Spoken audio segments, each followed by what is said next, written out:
You know what? I'm gonna hit record just in case this is a thing I want to put on YouTube, and yeah, we'll just go. Why not? Why not? The only reason you turned up was for the hate. I'm sorry. You know we don't do that on stream. Nah, that's an extra feature. Yeah, you gotta pay for the 40 minutes hate The on 40's about right. patreon.com I think slash the 40's mana about pool. right. Yeah. I can tell you actually. We are at 0.38 hours. So not quite 40 minutes. Oh, wow. Guess we'll have to make that up later then. Totally. For the listeners, of course. But hi, everyone. Welcome to Monday. It's nighttime. It is. And But Clues isn't here, so there's no science. yeah, well, there's still science, just not doctor science. It's like undergraduate science? Yeah, there we go. Grad student science. Yeah. Yeah, like earlier today, Clues said, I'm really kind of out of it, but I think this is probably something I need.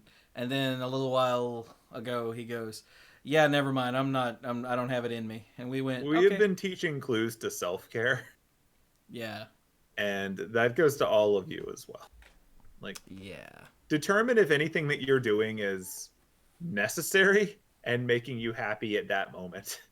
And if it's not actually necessary and it is not having a net positive impact on you right now, like, just take a break.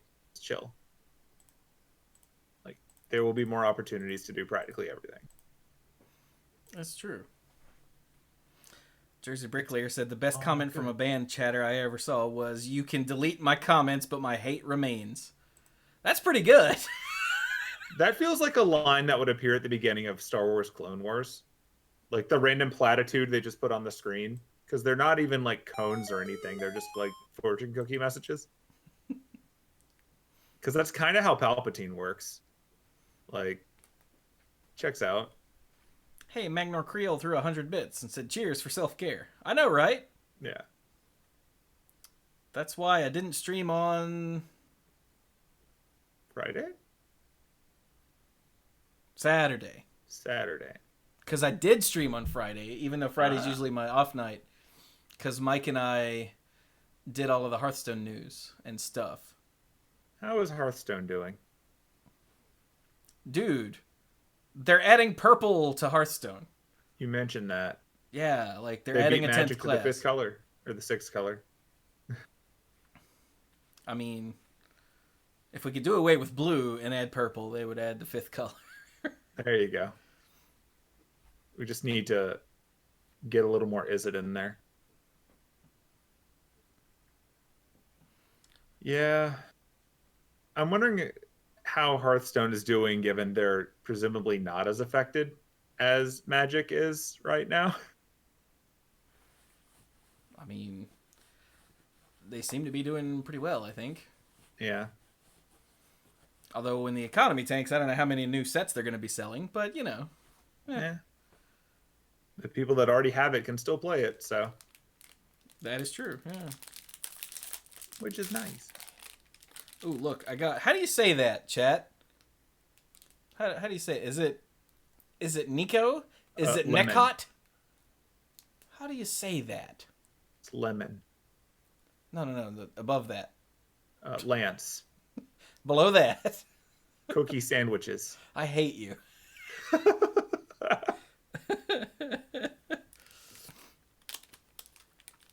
Also, 10th Tech said, friendly reminder, get some rubbing alcohol and Q-tips or Lysol wipes or just a damp paper towel if you got nothing better. And clean your phone screen. You touch it all the time and you hold that to your face. Also, keyboards and mice. That's very true. Correct. I've been making a point of actually using speakerphone and Bluetooth a lot more the last few weeks as well. I mean, I have an iPhone, so I use speakerphone exclusively. You're that guy. It's amazing as a little computer, like a tiny little tablet. It is dildos as a phone and always has been. So I have to use speakerphone or else I can't actually hear what people are saying. Also, check it Gotcha. out. Skyrim backdrop. Oh, yeah. Oh, Fusheng? JT Huffy just Damn. resubbed for the 17th month, 7 in a row, and said it's token backwards. Got you there.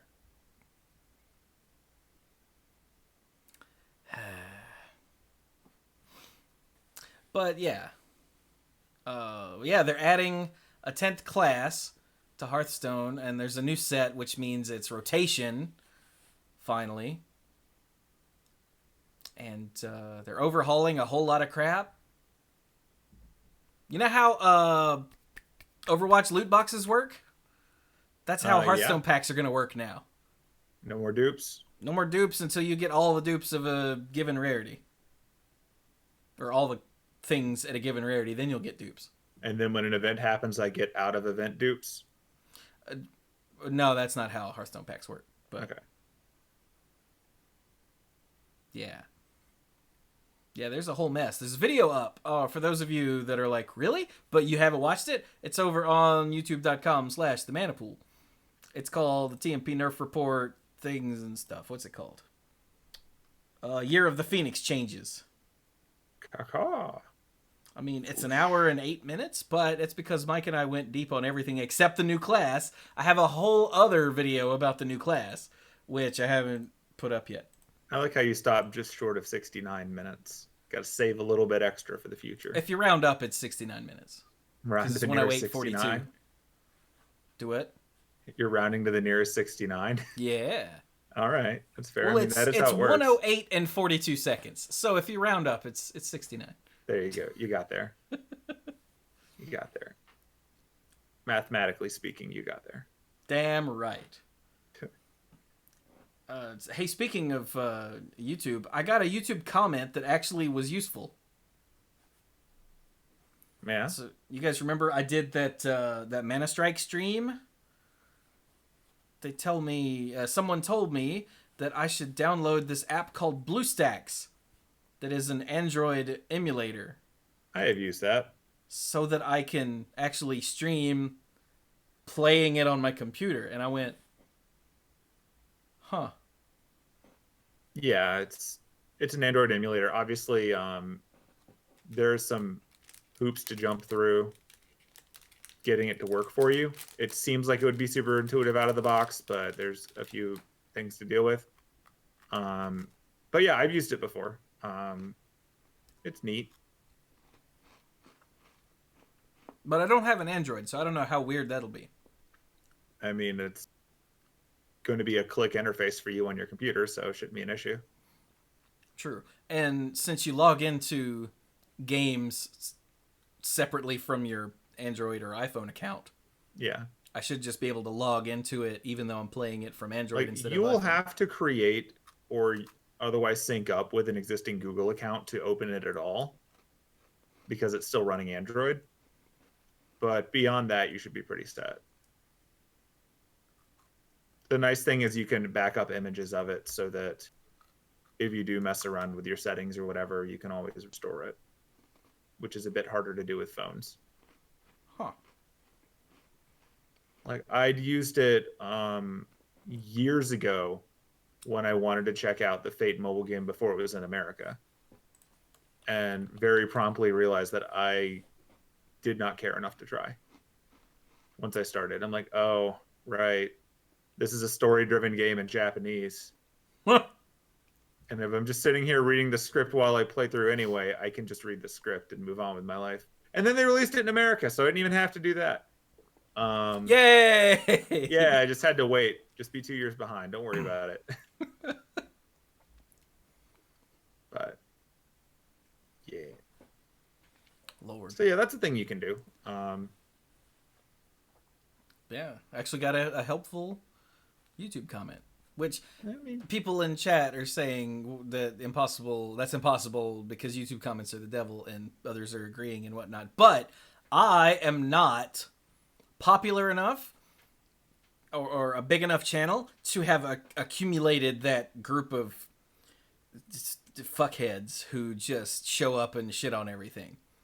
Like if someone's commenting on my videos, they're either a real person who just wanted to leave a comment, or they're a random bot who I just Nah, delete.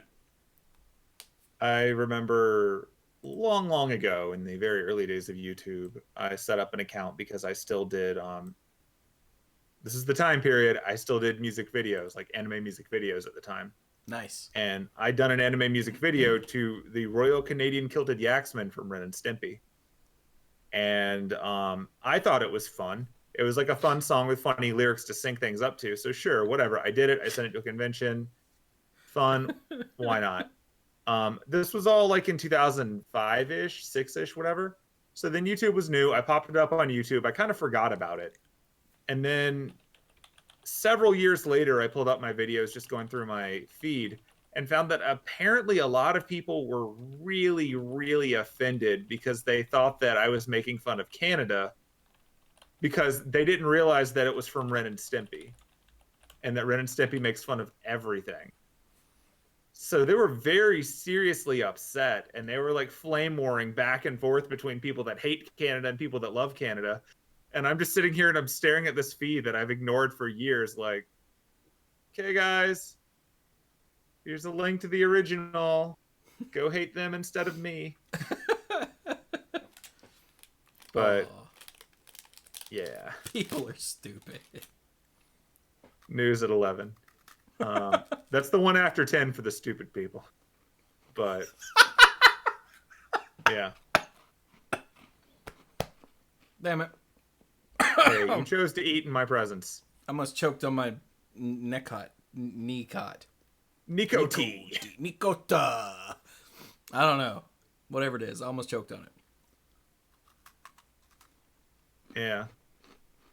For the most part, I'm of the opinion that any comment section is going to become a cross section of the internet if it hits a certain critical mass. Yeah. And since a lot of the internet is terrible, that just it doesn't even matter where you're at. But some places are way more prone to it than others. So like you can sometimes look at YouTube comments, you can sometimes look at Reddit comments. You should never look at news website comments. Like that nothing good has ever come from that. Just don't do it. No. They shouldn't have comment sections. Just as a public service, they just shouldn't have them. Agreed. And then there's Twitter, which is nothing but the comment section, and for some reason we spend time there. Twitter is the internet's comment section.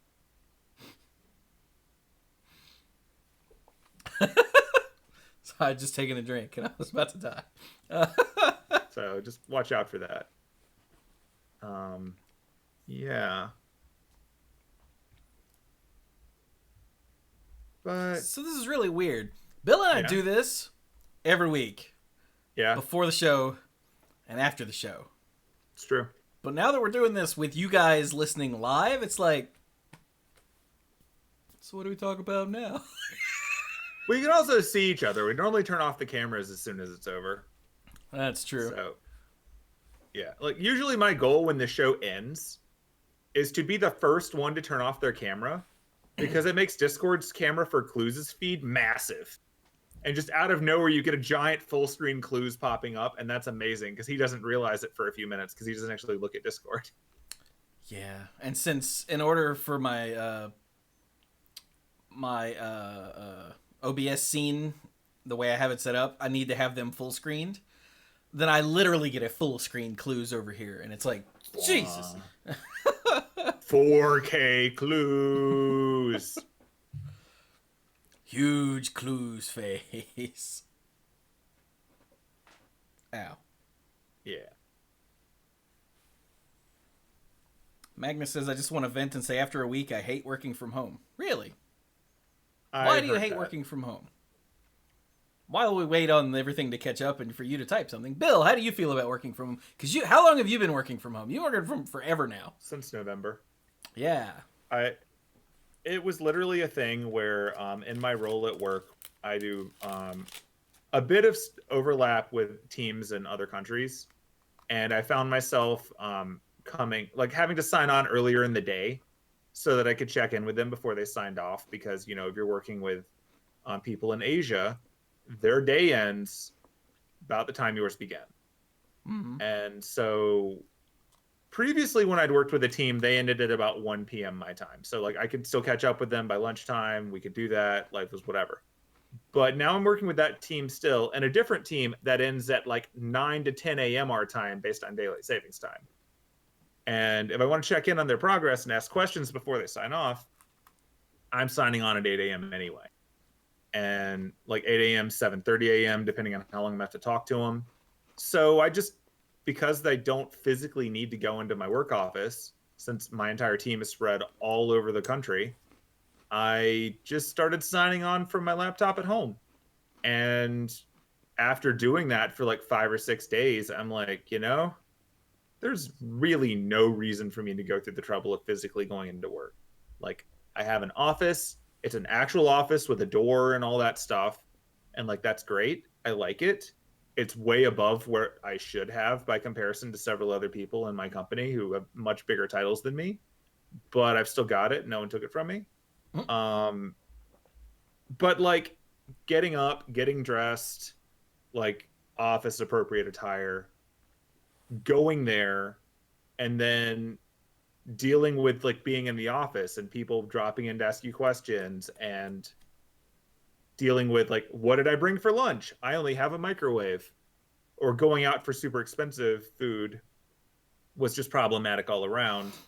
And so shifting to working from home back in November was really good for me because I wasn't talking to people anyway, so it wasn't really giving me a lot of social.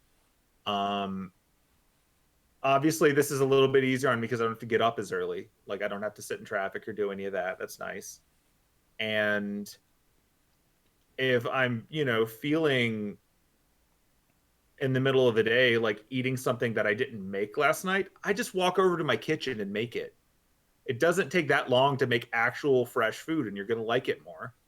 And so that was great. And like this obviously made it easier when I started dieting too, since now I could just stock up the good food and there's no vending machine to undercut me. There's no, hey, we have extra donuts, they're in the break room temptation.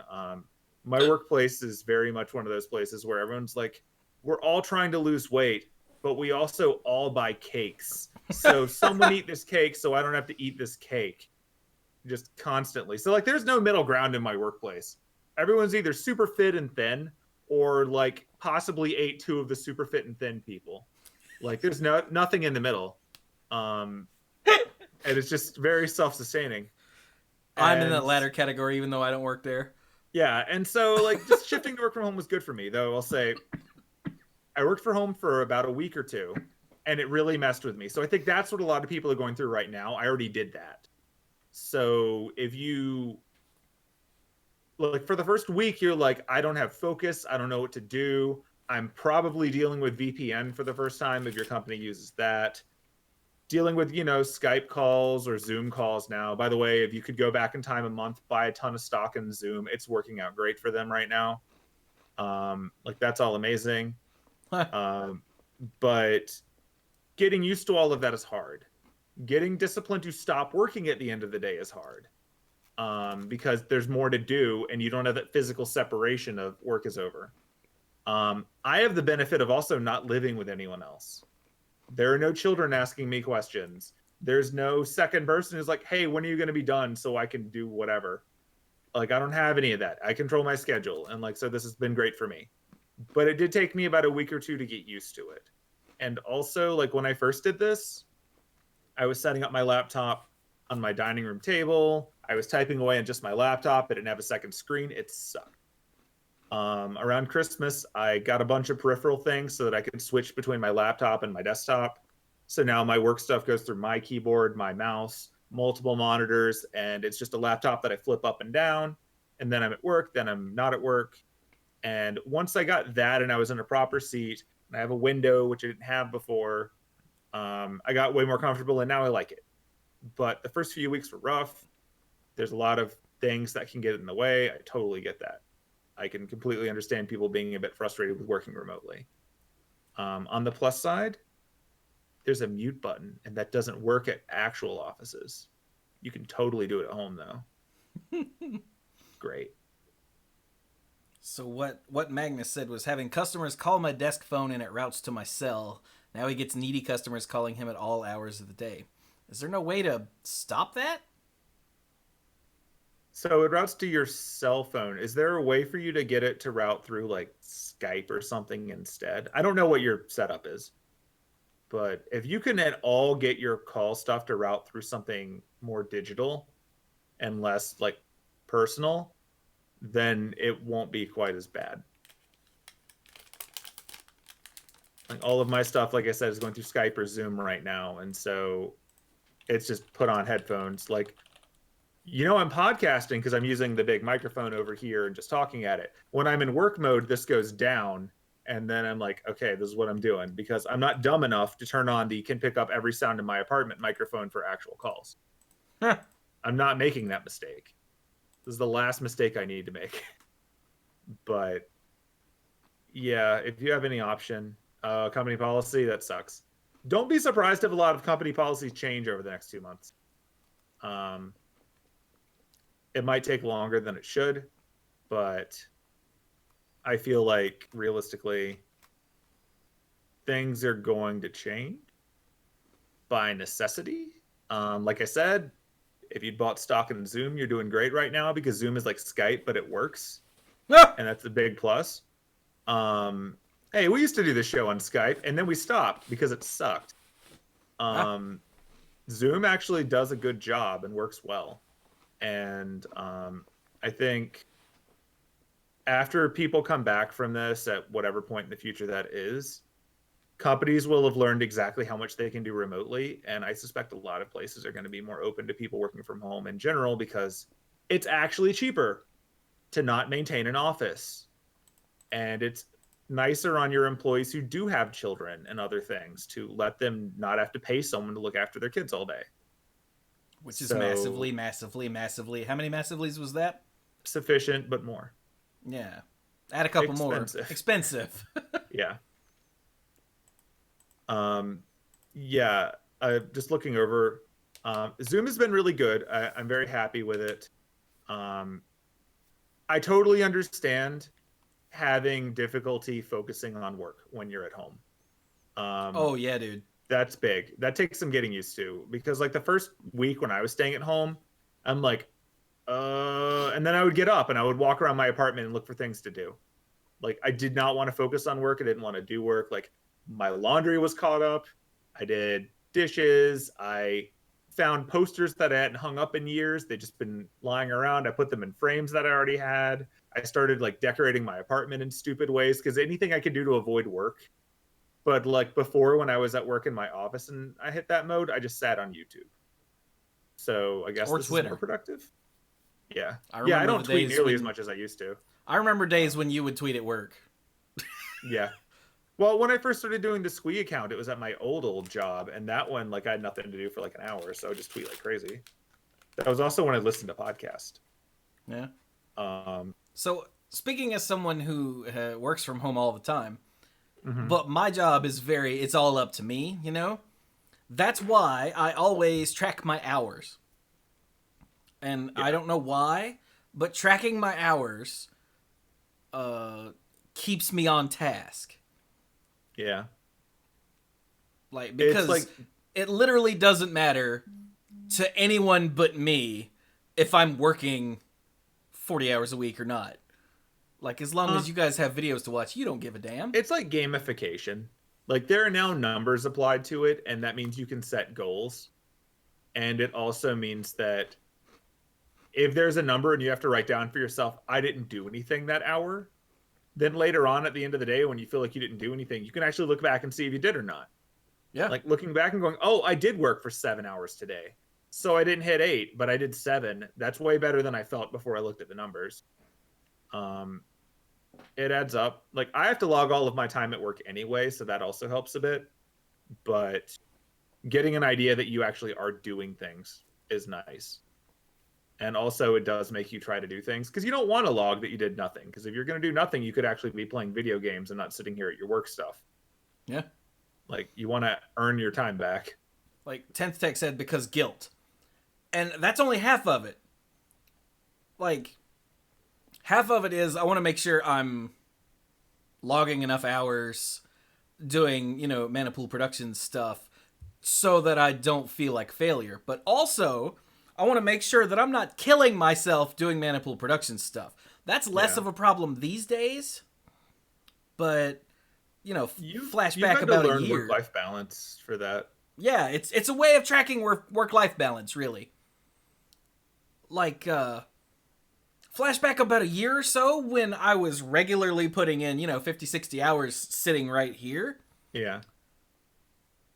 That's and I was also driving for the dealership Yeah. at that time. So like that means that I was working, driving, sleeping, and that was basically it. He was doing that 7 days a week. Like I Yeah, remembered when you were gonna go out of town for something that was entirely like fun, well, and you were stressed out about the fact that you would be not working, and it's like, the rest of us get weekends, right? And then you yeah, realized you had been working every day for like 100 days. yeah. I flipped through my hours on my. That was back when I was using the app on the iPad. I flipped back Mm-hmm. through the calendar, and every single one had time on them. Mm-hmm. Like everyone, every day, and I'm like, last day I took off was in. I don't know. It was like 3 months ago. I went, Yeah. And huh? that's not like vacation. That was you were working on your weekend. Um, you do need to make a point of, like I said, at this point in time, I've migrated to using my personal computer space as my workspace, but I had to get to that point. I like it now. But when I first started, my workspace was way over there. And it was just sitting at a table without a bunch of stuff there, and it was me doing work. And the moment I was done working, I flipped that laptop down. I walked away from it. I physically got away from the corner of my home where I was doing work. And that was my separation. Once I was not sitting there, I was no longer at work. I've gotten accustomed now to just when the laptop is flipped down, I'm not at work. And that fulfills the same thing. But like in the case of what Chewie was doing, his work was his social. Like Pretty much. he'd sit in the same chair when he was working on stuff as he would when he was podcasting for fun, which was still part of his life, even though it's also job. Playing video games, all of that was roughly there. I think your break was when you went in the living room and like watched Netflix or something. Yeah, which back then was exceedingly rare. Yeah. Nowadays, I'm out there constantly because when I'm done here, like when I go to render a video and it Mm-hmm. says, you've got 40 minutes before this video is rendered, I'm like, well, I guess I'll go watch 2 YouTube videos or something. Yeah. And then when I watch 2 YouTube videos, I'll go, do I feel like getting back up? And if I do, I'll come back in here and clock back Mm-hmm. in and upload it and do the thumbnail or work on the next video or whatever. And if I don't, I stay out there and watch another couple YouTube videos. Yeah. Like when I was rendering something, I don't remember what now. It said, oh god, it said like an hour and a half, and I went, that's a Pixar movie. Yes, render, clock out, go watch a Pixar movie. Yeah. So I'm working my off the clock time and my rest time in between, jobs, which works for And me. That you're doesn't logging work your for everybody. time. But I've also desperately resented every office job I've ever had. That's true. So like, Well, also just keep in mind that like you're logging your time, so you're not on 9 a.m. start, 5 p.m. end. Like you're taking breaks where no. you want them, and you're probably working to a later point than other people. But at the end of the day, you can look back and see how many hours you worked. But working 8 solid hours is not for everyone. Having a Yeah. few breaks in there to refresh and unplug and let go of some stress is vastly helpful, and that's harder to do in a physical workspace. Yeah. Um, so that's something you need to be more prepared to do working from home too. Like take a break, go outside. You're allowed to do that. Um, maybe if you need to run errands during the day and you don't have to be right there at your screen the whole time, go do something. Like right now, there's nothing to do realistically, but if you're working from home in the future and we're allowed in places again, then yeah, just consider doing that. Um, it's gonna vary. Yeah, like, okay, let me give you, just in case anyone's wondered what I do all day. Hang on, Squee, the bottom of your screen is messed up and it's bugging me. Oh, I see that now. Yeah. Ah, there we go. Okay. I fixed it! I got the lava. So, in case anyone is wondering what my days are like, depending on what time I went to bed the previous night, which usually depends on how long I was up sitting here working on stuff the previous night. So let's say it's a normal day. My first alarm is set for between 9:30 and 10. Again, depending on what time I went to bed. What was that? Maya Rexon is now following. Well, hello, welcome to the pool. We are talking about nothing. Stuff. So yeah, my alarm is set between 9:30 and 10. So I wake up and I check my email, I check the Discord server, I check Twitter, I check all of the digital things. And then I go, and I see how I feel. If I feel like I've been run over, which I wake up feeling like I've been run over a good 50% of the time. I mean, you do sleep in the street. So sometimes it happens. But yeah, if I wake up feeling like I've been run over, there we go, I fixed that too. I will get up, grab a Pop-Tart, sit on the living room, and like turn on Netflix or YouTube or Hulu, something, and just have something playing at me while I recuperate. And sometimes, and if I don't do that, then I come in here and I start doing stuff. Either I've got a video that I rendered last night and didn't upload, or I've got a thumbnail I need to make.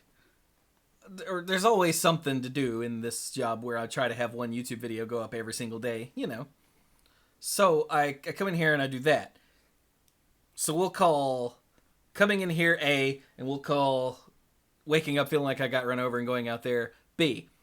So on an A day, I come in here and I get to work, and then my phone will go, huh, huh, and I'm like, what? And I look and it says, you're scheduled to dash in 30 minutes because I do the DoorDash thing now. And then I'll go, shit. And I will, make myself presentable, get up, take a shower, and get dressed and all that good stuff. Put on his professional beard. Yeah, I really need to trim this, but I keep forgetting. Because I only think about it when I'm about to go dash, and I'll like look in the mirror to make sure I look semi-normal, and I'll go, oh, Jesus. But then when I get back from dashing, I don't care anymore. So I'll go do my DoorDash shift. I'll come back. Usually when I come back, I've got food with me, or I'll make some food in here, and I'll sit out there and eat it while watching a YouTube video or an episode of something on Netflix or whatever. And then if I got a burrito, I'll sit and go for a while. But then I'll come in here and do stuff. And then my phone will go, I'm like, what? You're set to dash in 30 minutes. Because you usually schedule a lunch and a dinner dash just, to maximize profits. So I'll go do that. I come in here and it's time to do the stream or do the podcast or whatever. And then if it's Monday Night Magic, I get it all put together and get it posted that night. And if it's the Mana Pool, I usually start and then give up and go to bed. And if I'm streaming, usually when I'm done streaming, I go, it's late. And I go back out to the living room and I'll watch something like a Pixar movie or something. And I'll go to bed and repeat the next day. If it's a B day, basically it's all the same except for the morning where I sit out there and go, and then when my phone goes, you dashing in half an hour, I go, fuck. So... Ladies and gentlemen, not Monday Night Magic. Yeah, because they're swearing on not Monday Night Magic. It's true. But it's basically the same. Some days, instead of working, back when Gothic was alive, I would, spend the morning playing Heroes of the Storm with Gothic. What? Yeah. Those were the days, man. Yeah, I miss Gothic. I don't know. I'm afraid that work is killing him or something. Could be. Does Dash seem worth my time? I mean, yeah, but I don't think they're taking on new Dashers anymore. Because I think a bunch of people jumped on it immediately, and it's possibly oversaturated. Yeah.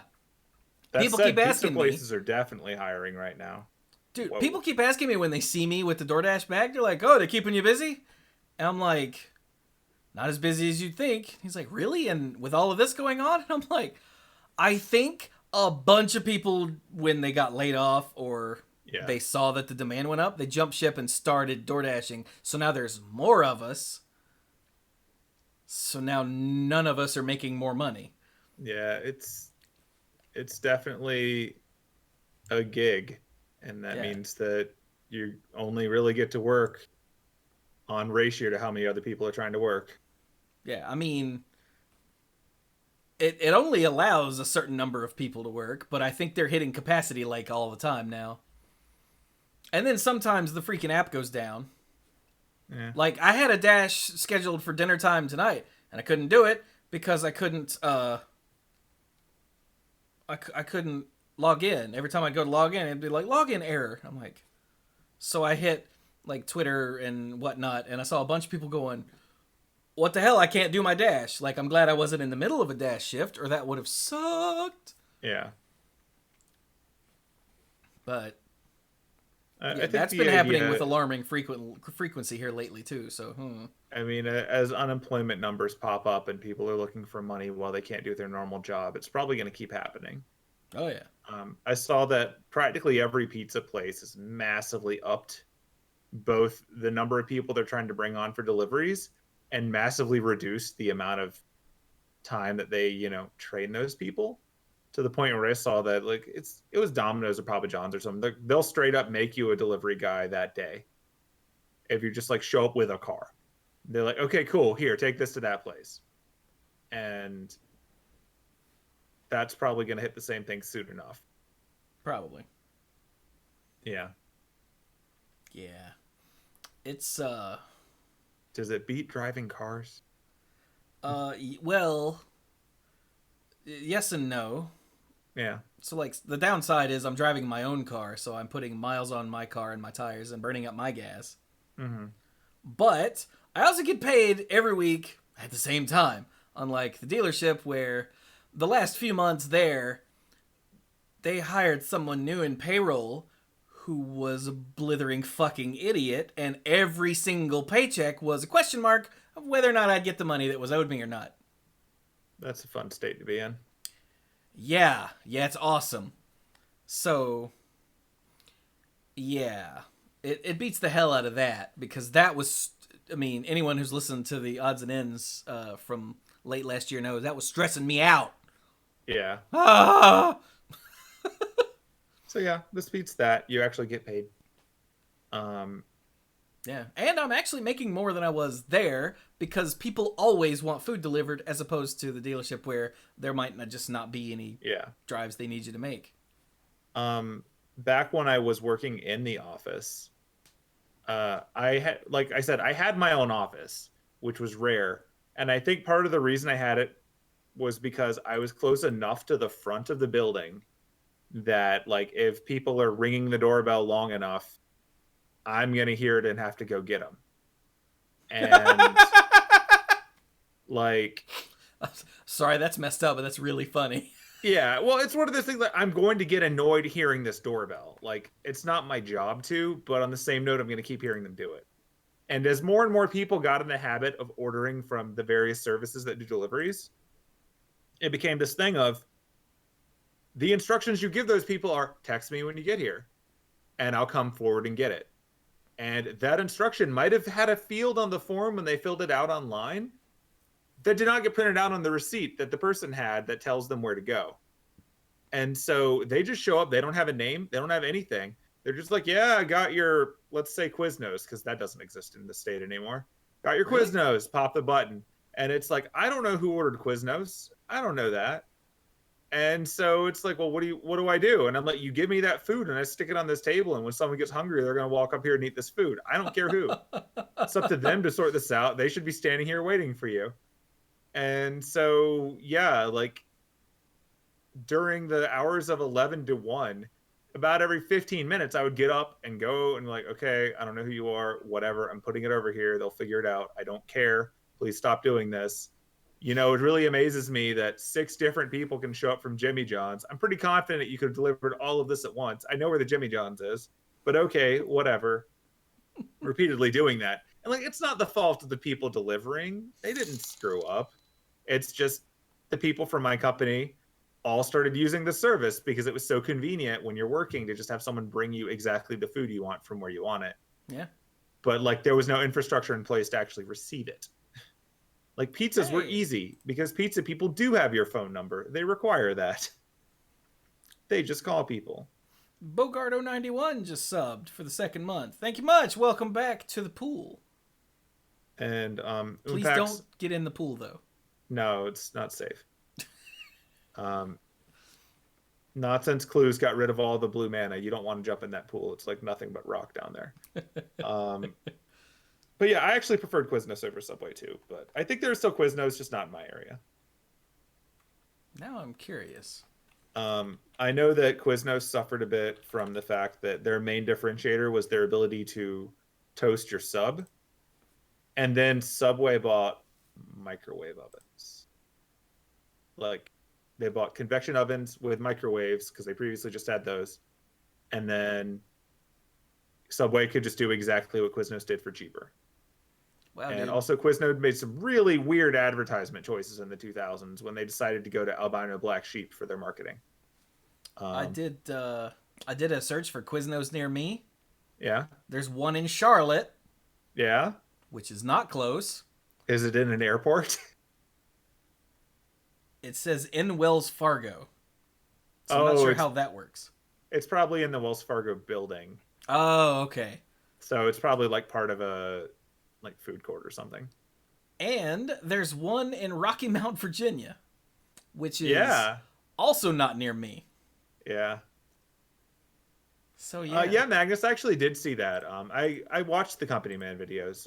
For people that aren't familiar, there's this guy who has a series of videos. He does them about one a week, I think.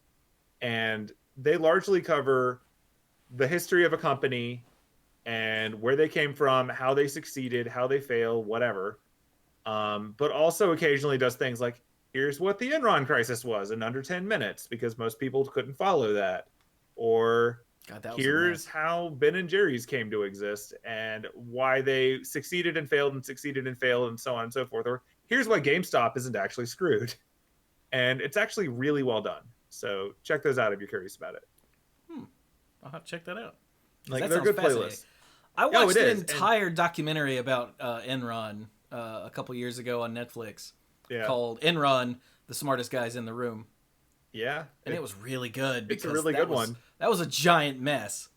It was. One of the weird things for me about the Enron crisis is that, like, it resulted in the end of Arthur Anderson, and that was one of the big five, like, audit firms, essentially, accounting, consulting, audit, whatever name you want to put on them, and like it had been around for a long time, and it just ended. Like they lost their license to do essentially tax and audit and whatnot, which effectively wrapped their company. So they split off and they did other things, and now there are only four of them left. And I work for one of those four. So like suddenly this was like, whoa, I get it now. Now I understand because like, you know, in a different timeline, I could have been working at that place and then not had a job. And so the context of what happened and why the stuff that my company does is so many levels of protection to prevent that from happening all click together. But yeah, Makes sense. Hey, look, Gothic's crazy. alive. Look at Gothic being alive. Yay! I love it when Gothic's not dead.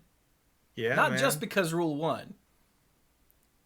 Also because you follow Rule 2. Yeah. Um, yeah, Gothic, we miss you. We've been like overwatching and stuff, Yeah. Ouch. getting those archived achievements. Oop. Um. Yeah. So that's working from home, I guess. That was a nice Yeah, long conversation. this is kind of how we function now. I Yeah. will say though that working from home also meant that I really wanted to go out and do stuff for the first few weeks, and I understand that's actually really hard on people right now because like as soon as workday was done, I would just go to the mall and walk for like 2 hours listening to audiobooks. Like I needed to get out and do stuff. I needed to interact with people, and so the fact that people can't do that right now, I totally get how that's stressing you. Like I'm fairly used to it after a few months of this, but that's definitely a thing. I get you. Um, See, that doesn't bother me, and well, you've hasn't. also been working from home for a very long time. True, but like when the shit job ended, and I was so happy to be away from there, but that unemployment bummer hit me. I uh I just laid on the couch a lot Uh, well, and was kind of miserable. that sounds depressing. It was, yeah, yeah. Yeah. Um, And then I did all the things and decided, right, let's do this, and then we did this. yeah. But I think I it's think because I just hate people. I think that to bounce off of what Impact said of you needed to interact with people, what kind of introverted gamer are you? Like one, I'm not an introverted gamer. So that kind. Um, I have a long history of enjoying like, one player JRPGs and sitting around and just playing video games for long periods of time, watching all kinds of stuff by myself. I did all that. At some point in my life, I liked interacting with people. I just got very picky about what people I interacted with. And so I like doing social things now. It has definitely cut into my playing video games. Like that's definitely true. I don't get nearly as much gaming in as I used to. I don't Um, either, which is weird considering that's my job. yeah, I think for me, it's there were definitely points in my life like when I had this the first time, like old original Final Fantasy VII nonsense, where I Ooh. played through Final Fantasy VII like 6 times. It was one of the only games I had. It took forever. I would routinely log 100 to 150 hours on JRPGs because I do everything, and I really liked doing that. God, those were the days. And I don't do that anymore. Like I might log 100 to 150 hours on a game, but it's over like 3 years. Like I don't sit and do that. Like I have other options now. And also I have way less patience for anything that resembles grinding. Um I don't like repeatedly fighting the same enemies to level up. I don't like random battles in general. I get frustrated with them. They get in the way. A lot of the mechanics that I remember from old games, I just can't stand anymore.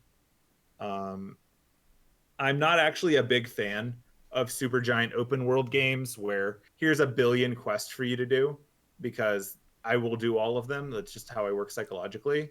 And I'll forget what the story was. Like Final Fantasy 12 did that to me. I forgot the plot of Final Fantasy 12 halfway through it because I'd just been hunting marks and finding summon monsters to Oh, hi, fight. Mark. And yeah, I forgot Mark. I forgot all of these things. And I literally went to game FAQs and I found a text script of the game, like all the plot scenes, all the cutscenes, and I reread it. I just read the game up to the point where I was at to remember what was going on.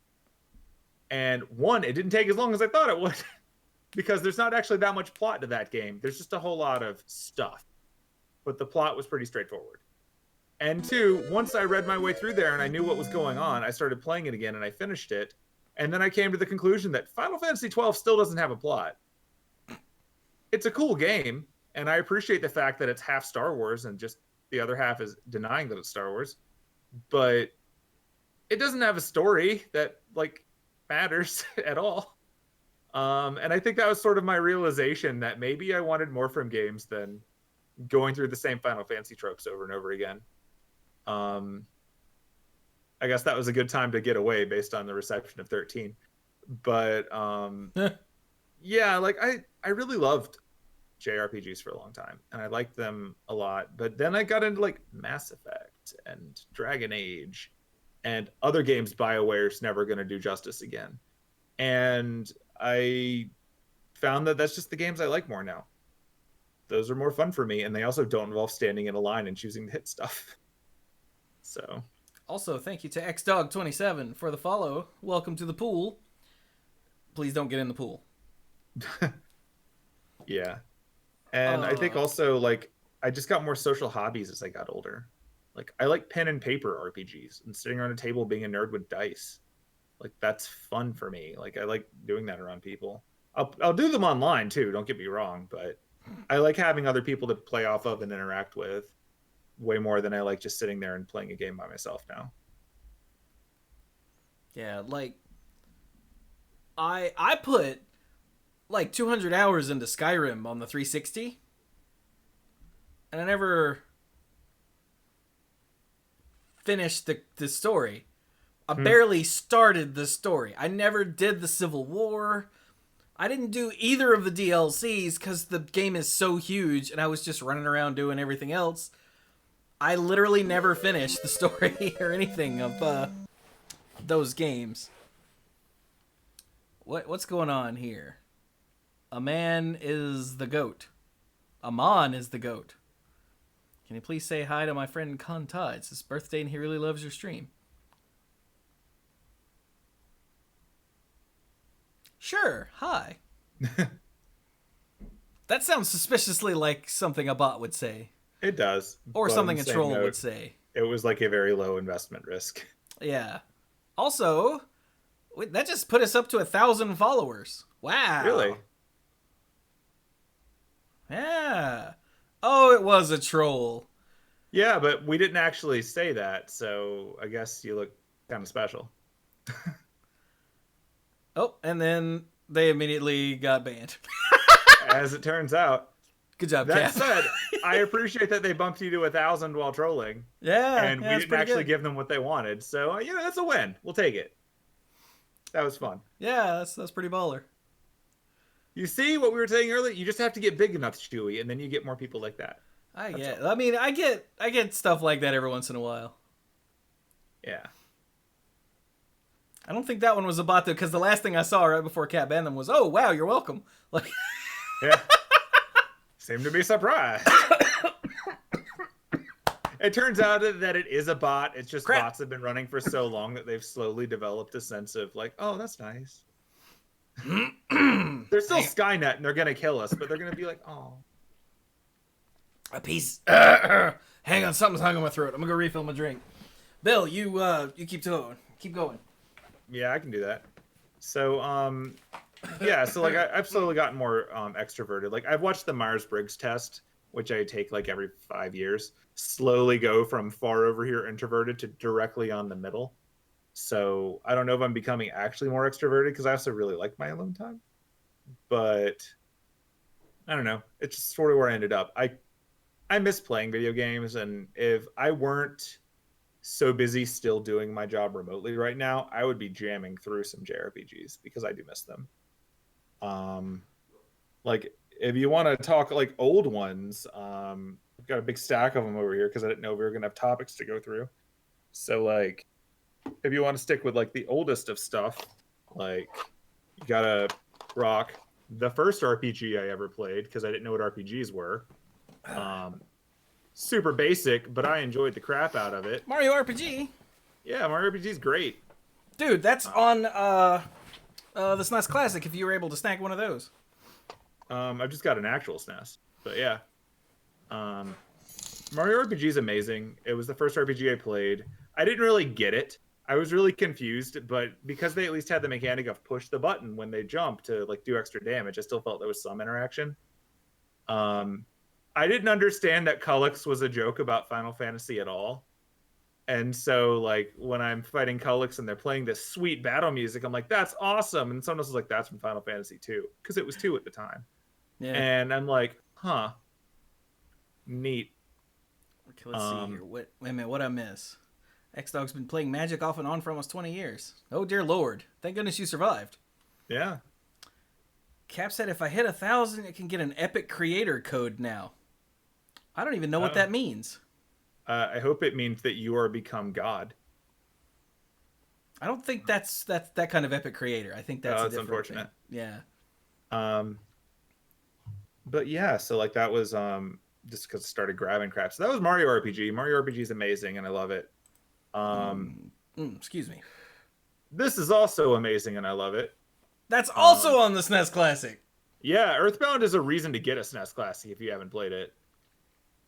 Like, Earthbound is one of my favorite games ever. Like, it's easily in top 5. I would have to do an awkward stacking to determine what the order of my top 5 are, but it's definitely in there. I got water in my stash, Bill. Nice. But yeah, I've got Earthbound. Like, somewhere in here I have the big book that came with it. Yeah, I have the book, and I also have the Kickstarted fan thing a few years ago, where they made a yellow backpack. It was like Ness's backpack, and they filled it with random crap that made sense. So it had like a ruler and a protractor in it, and like that big foam hand I pulled out last week, the Fighting Crows is from that. Um, it's got all kinds of. It's got like ticket stubs from seeing the Runaway Five. It's got all kinds of nerdy stuff. It was a lot of fun digging through. It was like a grab bag of nostalgia. Nice. So that was cool.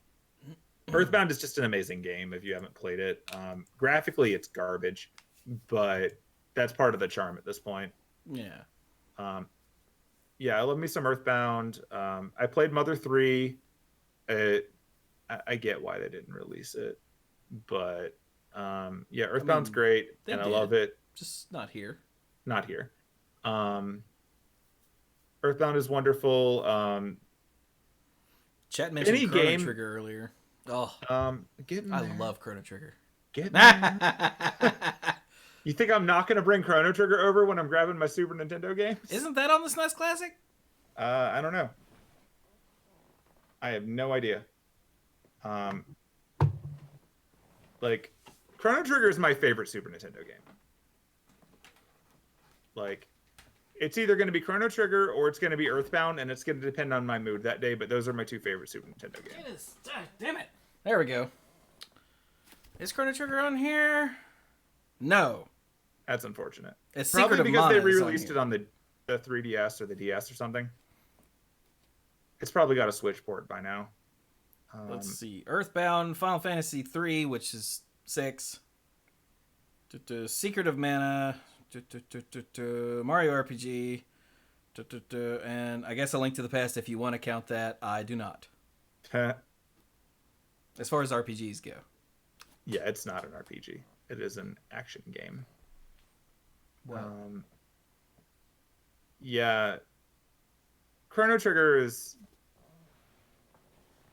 It's not my favorite game of all time, but it is also in that top 5 slot. I think... Not that you can be objective when it comes to favorites, but I think Chrono Trigger is probably the best game on the Super Nintendo. And I do put that ahead of things that people normally consider untouchable. Like, I think it's better than all 3 of the Super Nintendo Final Fantasies. I think it is better than Link to the Past, which is rough, but I mean, I'll stand by that. Oh, you're counting 5, aren't you? Yeah, I was counting 5. I was like, there's only 2. Yeah. I think that Chrono Trigger was just the best Super Nintendo game. It had an amazing soundtrack. The people that came together to make it made probably the best possible game you could make on the Super Nintendo. It aged amazingly. The gameplay is still good. The world is fascinating to me. Like, I love Chrono Trigger, and I like Chrono Cross. Chrono Cross is not as good as Chrono Trigger, but I do like it. And I was so into Chrono Trigger that when Chrono Cross was available, I pre-ordered that, and I got the clock that comes with Ooh. it. Like, I got the clock, which is still here in its box, and it is the Chrono Trigger as a tiny clock. That's pretty baller. Yeah, I keep it in its box to keep it safe. And it also came with a special pre-order, like 6-track soundtrack. Like, I was all there day one on Chrono Cross, and like, while Chrono Cross is not as good as Chrono Trigger, it's still a good game. It's very ambitious in that way that like PlayStation era RPGs are, where they all have to have some gimmick mechanic to work. Yeah. And because it's a Chrono game, it obviously has New Game Plus, but it's one of the rare ones that has a New Game Plus that has a fast forward button.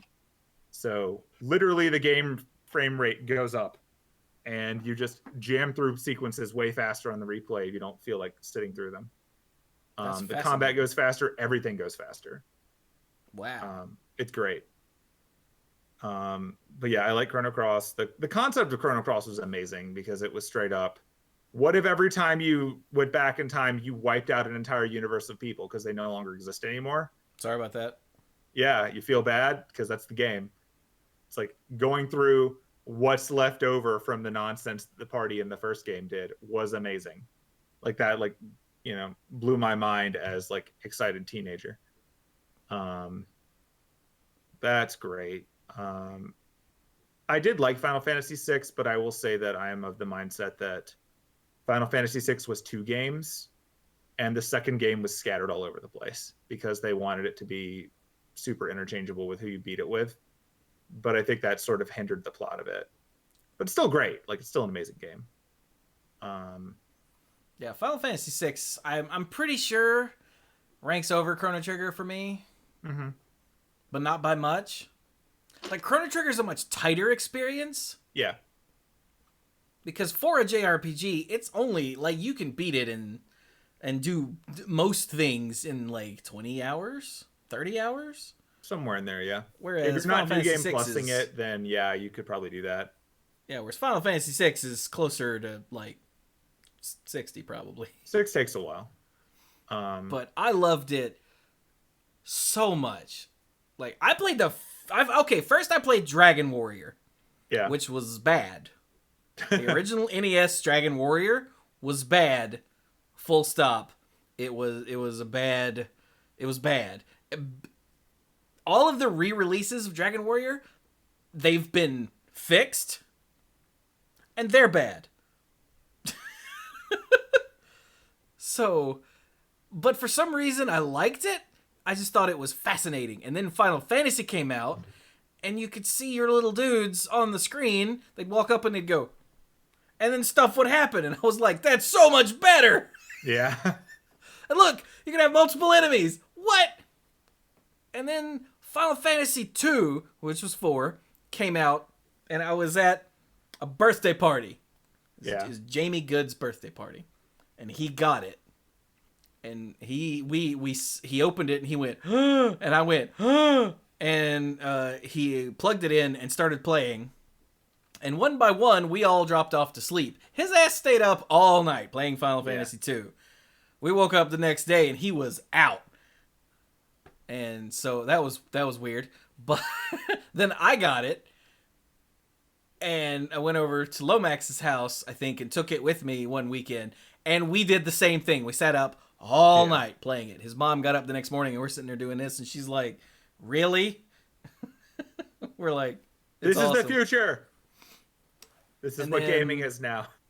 Years later, when we got Final Fantasy 3, I was actually blown away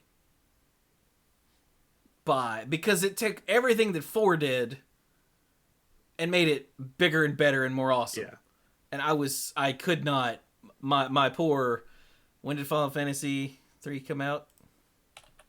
Oh, I don't know, man. Like maybe 92 or so. Came out in 2011, apparently. What? Oh, well, man, time is weird. What? Thanks, Google, you dumbass. Okay. Oops, excuse me. Here we go. It came out in 94. Okay, that checks out. So yeah, because I remember the ads in magazines because they had that double page thing. Yeah. With like all the monsters about to jump on Mog. Yeah. And then you flip the page and they're all like corpse piles of burnt rubble. Because Mog was not actually that badass, but he tried. That means I was 13. Yeah. When it came out, because it came out right before my birthday. Actually, I think that night that we spent all night playing it at Lomax's house, it might have been that he got it for his birthday, because it came out right before his birthday. Yeah. But no, that was 4. Never mind. I was looking at 6. But like it completely, it was more than my poor little right at puberty mind could take.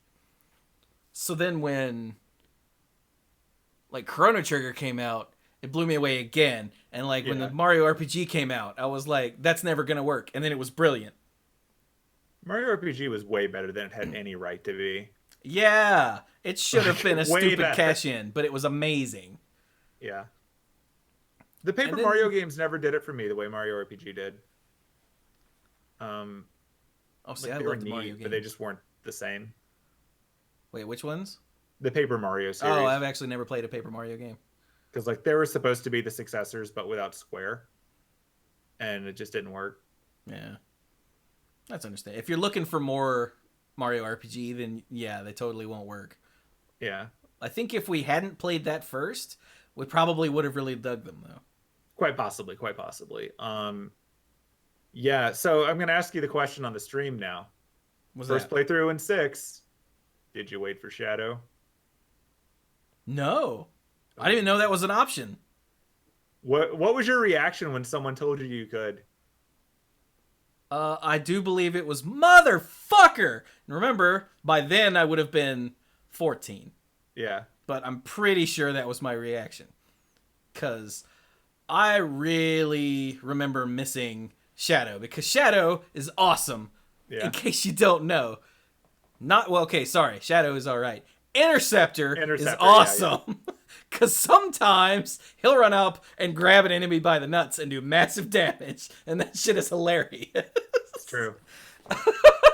I also remember that in FF6, I think I saw a limit break like once. Like ever. Yeah. And when it happened, I was like, what was that? And it never happened again. Then you could never do it again. Yeah. And it was, for me, it was... before we could just like YouTube these things and see them. So it just completely surprises you. It was Locke who did a limit break. And I went, what was that? And then he got hit and died. Because in order to do a limit break back then, you had to be almost dead, right? Yeah, you had to be at like 6 HP. Yeah. And I brought him back, and I'm like... I think I had just given him a new weapon or something. Mm-hmm. And I'm like, what? So I revived him, and I'm like, okay, hit it. And then he just went... And I said, Doink. But... Yeah. Yeah, that is what it was, though. Like, we didn't know what caused these things. Like, Yeah. I'd never seen a limit break before in that game, and I never saw one again. And I don't even remember what character did it. I think it was like Terra or something, but like I don't remember. I just remember the experience of being really confused. Yeah. Somewhere, I used to have like a Final Fantasy 6 or 3 strategy guide that I got later because I knew I had missed stuff. Yeah. And I don't know if I still have it.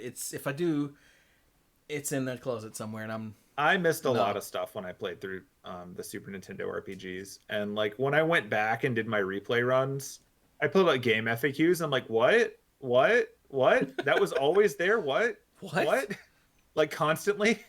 I did see a tip about how to get Go-Go in like a Nintendo Power. Okay. And I Because think... Go-Go was not intuitive. No.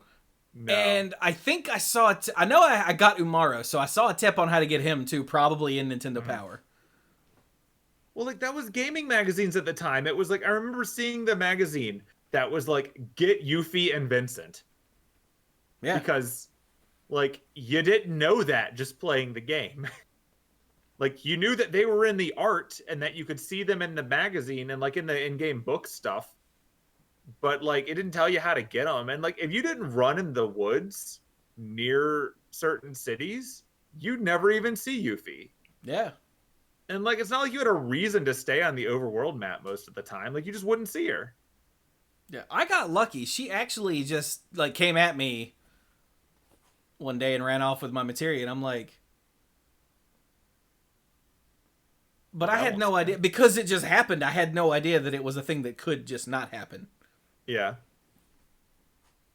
Like, when I found out later that Yuffie was an optional character, I was like, huh? What does that mean? Like, Vincent, you were more likely to find because there was obviously a door you couldn't open, and that meant there was a puzzle, and then you could go looking for the puzzle. But, like, Yuffie, you could just entirely miss. And I never liked Vincent. Like, I liked Vincent's character, but I never liked playing with Vincent, so I never actually put him in the party. Because his limit break sucked. Oh, that would be why then. Okay. It was so cool looking, but I hate Berserker characters. Like, I hate playing with them. Because whenever they put a Berserker character in a game for you, they will inevitably create one time where you would have been fine, but your Berserker's an idiot and keeps healing the enemy with their elemental attack. And Vincent was that character. Because the very first form that he gets, uses fire attacks. And the first boss you encounter after getting Vincent absorbs fire attacks. So now you're not only fighting them, you're considering attacking Vincent just to make the fight easier. And that's not a good first impression. Yeah. uh, I was That just said, there gave were him. some I times never where I'd go to actually the battle used. arena and have him chaos and just walk away. I never actually used his ability all that often. I Yeah. just shot people in the face with him. Well, his guns were good. Like he had high accuracy. Yeah. Like he could hit people while he was blind. So he just sort of had the cool sunglasses. Um, but yeah, like it was one of those things where there were times where I would go to the battle arena and I would just like send Vincent in. I would use his limit break at the very beginning and I would just walk away and let ATB handle the rest of it. Maybe he wins, maybe he doesn't. I don't know. I don't care. I'm save scumming. Like whatever. Like you think I'm gonna earn final attack? Like no, I'm gonna totally cheese that. I don't have the mimic thing yet. This is still disc one.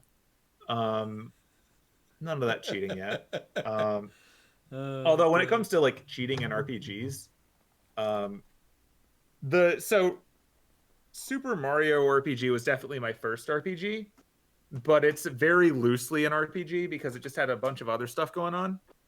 I borrowed my friend's PlayStation and I played this game.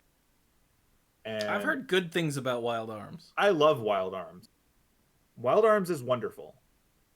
I love the aesthetic. I love the style. I love the gameplay. The only thing I hate about it is the fact that it is an old school JRPG, which means that they cranked the random battle rate a little too much. So you'll be running around in a dungeon trying to solve puzzles, and then you get in a fight. And then you walk 6 feet and you get in a fight.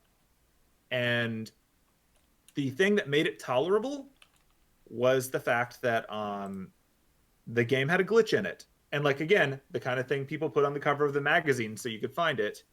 And it's a glitch where in your party selection you got 3 characters and you put in the commands for all 3 of your team members on your turn. And then they and the monsters go in whatever the speed order determines. And one of the things you can do is you can select items and you can give them an item. And like for each character, you pick an item. Like your first character, you pick an item. Your second character, if you go to use an item, the one that the first one took is already gone.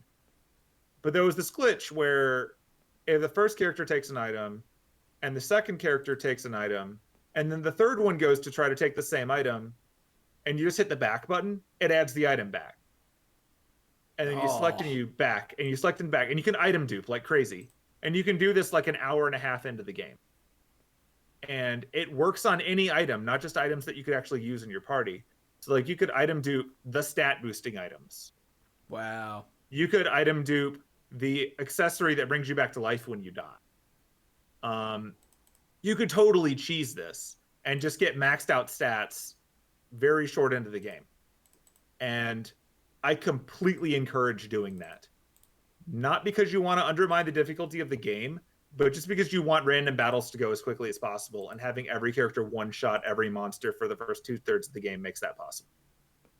Like, it's still hard in the late game, even with maxed out stats. So, like, there's still a game there. But reaching the point where you don't need to level tremendously increases the love of it. But I really love that game. I loved it. It had Legend of Zelda style overworld where you're solving puzzles using tools.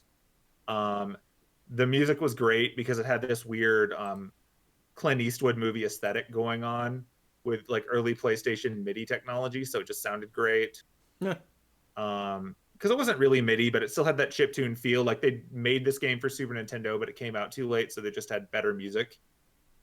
So that was wonderful. I liked the characters. I liked the story. I liked the whole aesthetic of what if you do a sword and sorcery thing, but in the Wild West instead of in like medieval Europe.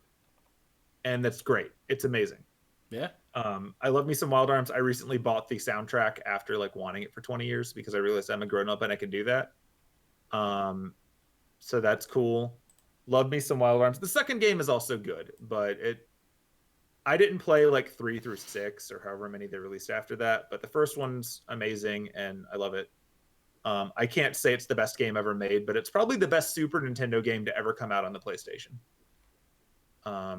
If you ever want to have that feeling of old style RPGs but with nicer graphics and way more capabilities, it's wonderful for that. It's kind of like in that same neighborhood of when they did a remake of Lunar Silver Star Story, where it's this old game, but with better graphics and better music, and it feels like it's been displaced in time. And like that's kind of what Wild Arms was for me. Nice. So I love me some Wild Arms. It also got a really crappy anime. That's all there is to say about that. The wide world of video games that got crappy anime. Final Fantasy V got a crappy anime. Wild Arms got a crappy anime. Star Ocean got a crappy anime. Like, this is what we did when we adapted video games. We gave them crappy anime. Crappy Hollywood movies. God, you know how I've been watching the Tremors movies and tweeting about them as I do it? Yeah. Which I guess I've done the first 4. Yeah. After that, I was thinking of doing the Police Academy movies, but those are just bad. That might be awkward. I'm thinking of doing the Resident Evil movies. I saw the first 3. I saw the first 2. And I remember the first one, I was like, all right. And then the second one, I was like, oh, look. What? Because the second movie is like kind of Resident Evil 3, but mostly not. Yeah. Yeah. It's like, so that was the dude. Wait. But look, there's, I forget which character is in 3 that Jill. was wearing the miniskirt outfit. Yeah, Jill. Oh, that was Jill. Okay. Yeah. I was like, look, they put Jill in here. And Alice. And she's still in the mini. Alice is playing Fifth Element through most of that. Like, I liked the first Resident Evil movie when I saw it in theaters because, like, the standards for video game movies were and still are very low. And while it was by no means a super logical movie, and it did not align perfectly with the mythology of the games, I still liked it. I enjoyed it. You get to the point where you're like, okay, we're going to check off all their zombie tropes. They're like, oh no, someone got bit and didn't tell anyone. Oh no, we have this large group of people that are probably going to get aliened off. Unpax asked how many there are. There are 6. Yeah. 6. There's Resident Evil. Then there's Resident Evil Apocalypse. When Apocalypse is 2 in your 6-part series, you know you're going somewhere. Right? Even X-Men waited until almost the end for that. Yeah. Extinction is 3. Yeah. Afterlife is 4. Retribution is 5, which you think you would get Retribution before Afterlife, but you know, whatever. And then Resident Evil 6 is Resident Evil The Final Chapter. Sure. Till the reboot. Which, yeah, and then Wikipedia, the last section here says reboot. Yep. So yeah, like Resident Evil 1 is trying to actually be a zombie movie, just with a bunch of high-tech stuff in it. And like it introduced that stupid laser grid that insta-kills you to the games. Yeah, that showed up in 4, and I went, oh, come on, man. Yeah, it shows up in 4, and I first encountered it in Resident Evil Umbrella Chronicles on the Wii. And because they made a rail shooter that used the Wiimote to actually like point and shoot, and you had like a little gun thing that you used and all. But yeah, you have to like do a weird flicking of the gun thing to dodge stuff. And oh god, no, the Wii is not that good. So you just sometimes died, and it was frustrating. So Daikaiju Tanuki said, I find the Resident Evil series fascinating because each one was exactly 50% worse than the one before it. Until the last one, that one was just awful. That sounds fair. I could see that curve. It's like they have a Half-Life thing going on, except they got 3. But funny. like I really appreciated the first Resident Evil. The second one was like just hammy action movie. They just accepted that they were a hammy action movie now. And like that was when like the power creep got real clear. Cause like Alice went from just, you know, survivor of the first movie to superhero. Yeah. And then by the third one, she's like super magic god. And then by the fourth one, they're like, okay, we're going to dial that back now. We're going to dial that way back. So that we can have movies again. Like Um, I never liked any of the Resident Evil. I almost said Final Fantasy because that's where my brain was. Any of the yeah, Resident Evil games, like somebody, it might have been Scott, it might have been Lomax, somebody that I grew up with, yeah. had the first one. The original release of the first one. Probably, Okay, that's special. and I just hated it Yeah, because okay, hang on. Resident Evil release date. The first Resident Evil came out in '96. yeah. Jill Super Sandwich. Mario 64 release date in Japan came out in '96. And so I played Resident Evil and just hated it. The tank controls and whatnot, where I was like, this is not fun. This is awful. And then Mario 64 came out, and I went, oh, that's how you do 3D in a video game. This is Yeah. amazing. I love it. Resident Evil, especially the early games, had tank controls. And because everything was respective to the character and not the screen, but the screens were all locked cameras and you never knew where you were at in the room because they were all set up for like dramatic effect. Yep. You would totally zigzag back and forth at the intersection between two rooms as a monster charges you, and that was frustrating and terrifying. Dude, Um, Godzilla is following. oh, well, it's been an Thank you honor, for the gentlemen.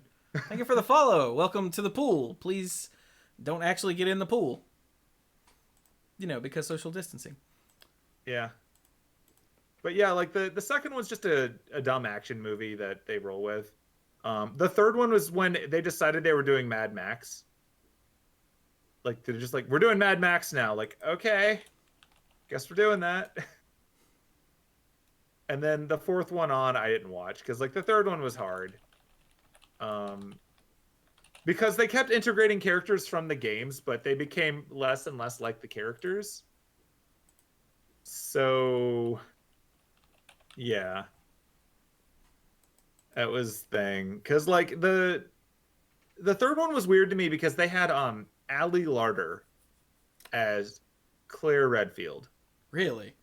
Yeah, like as in Heroes Ali Larder playing Claire Redfield, and it was just too much. It was like, no. For some reason, I could handle all the other nonsense you've done so far, but this is where I can't do it anymore.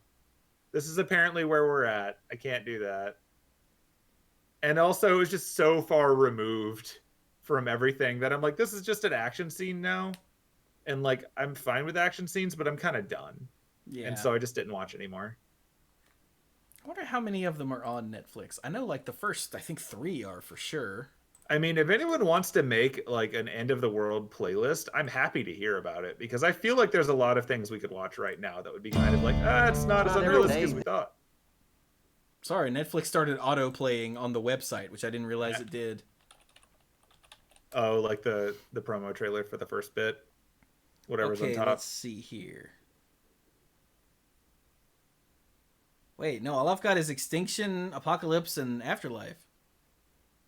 Huh. So you have like 3, 2, and 4? Yeah, Weird. that looks like 2, 3, 4. Weird. I could have sworn I saw the first one on there.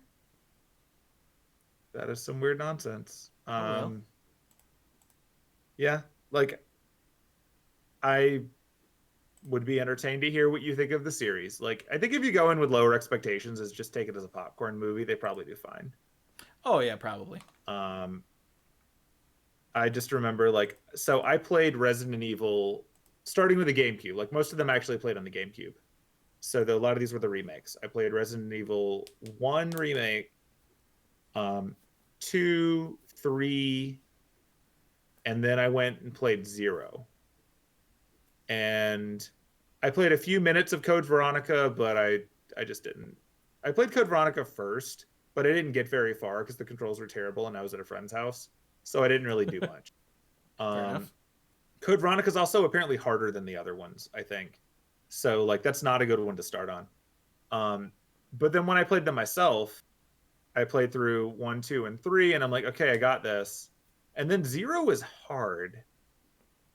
I think Zero ended up being my favorite one though. Um, like I think if I were gonna be like objective, two is probably the best one, but I think Zero was my favorite just because like it finally hit the right balance of special effects and also we're not just throwing the same monsters at you over and over again. Like it had a bunch of scary things that were different. So also it had frogs that would eat you. And something about a frog eating me whole is more terrifying than a tyrant.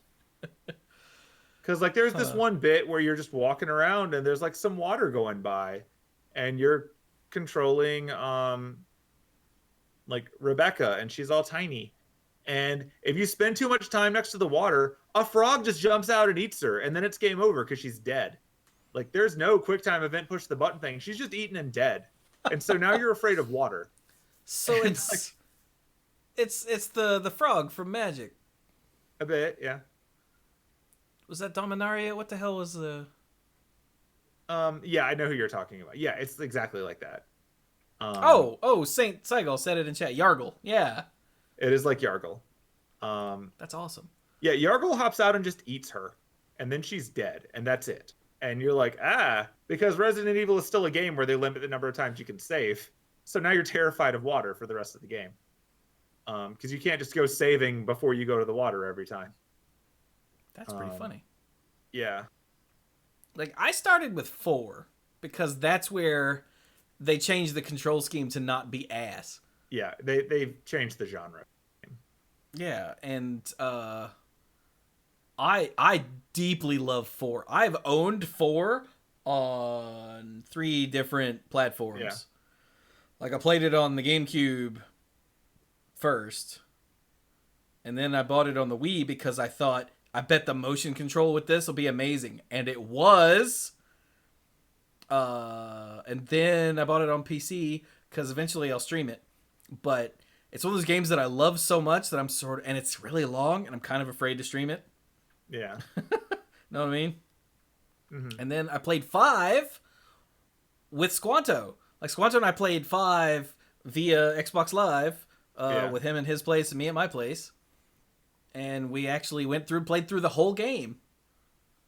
And it was not great, but it was awesome. I mean, do you remember the controversy about 5 before it came out? Yeah, that's all I remember about 5. Yeah, that's the thing. That overshadowed the game. Like, people playing the game didn't convince me I wanted to go play it. They're like, oh, yeah, it was okay. It wasn't as racist as we thought it would be. I'm like, well, that's good. Yeah, there was... Like, that's your selling point. It wasn't, intentionally racist. It's just the optics were bad, and... The trailer did not paint it well. Yeah, and of course, the game journalist decided to pick... One game journalist said that, and all of them picked it up and ran with it. Yeah. But, not that wasn't a thing.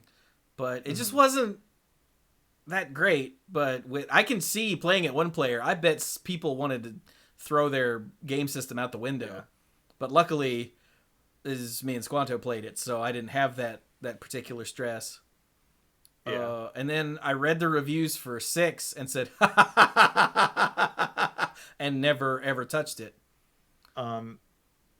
So I watched one of my friends play 7. 7's good. Yeah, I played the demo for 7 for YouTube, and it scared the 7 is shit out of me. Just the demo, what's it called? Beginning hour, I think. Yeah. Scared the shit out of me, and 7 I have figured out how to be a scary game again because they went way into action games for a while, and then 7 is like, I'm going to scare you. Yeah, they went you afraid of your own birthday. Okay, no, I don't have 7. Yeah, it's because they looked at what indie horror games had been doing. Because after 6, Resident Evil died. It was fairly done. Like the movies were still going, but like the games themselves were like, okay, we don't know what we're doing anymore. Yeah, like it looked at what all of the indie horror games were doing and went, we could do that better with our Capcom budget. Yeah. And then they did, and it was fucking awesome from all accounts. Yeah. I just haven't picked it up yet. One, because the demo scared the shit out of me. Like, I'm not kidding when I say that. Like, there are a lot of things that I saw from watching my friend play through it. And like we watched it as a group, like we were all there, like, and you would think having a bunch of people there to like chew scenery and whatever would be distracting. No, we were all there like watching a horror movie together. Just one of us was responsible for not dying. And that was great. It was a fun experience. Like I think it's probably pretty amazing for streaming kind of content because it's just fun to watch. Random KO threw 100 bits and said, "Toss some bits to your streamer," and I'm out. And I get that because I'm watching The Witcher right now. Not right now, but I'm on episode 5 is the next one. I'm halfway through. You're getting there. Yeah, like I think that Resident Evil 7 was a sign that companies can eventually learn and correct course. It's just not commonly done. Yeah, it's just a matter of will they or not. Yeah. But now they've completely abandoned new games and are just remaking old ones. Like the Resident Evil 2 remake, which I have. I just don't know if I can run it and stream it at the same time. So yeah. But I've never played Resident Evil 2. I played it for a few minutes and went, "This is just one again," and I gave it back to whoever I borrowed it from. Yeah, I think 2 was, like I said, I think 2 was probably the best one. It had the best ideas. But watching people playing through the remake, I'm like, I do not want to put myself in that anxiety. Like, no. Mr. X was way scarier than Nemesis for me. I didn't even know Mr. X was in the game until the remake came out and I started seeing footage of it. Yeah. And I'm like, yeah, that's not a thing I ever knew about. Mr. X knew how to scare me. He was pretty good at it. And then watching the internet where they replaced him with Thomas the Tank Engine did not make him less scary. That made him more scary for me, but you know. Way more scary because now he's hitting you with his like tank ass.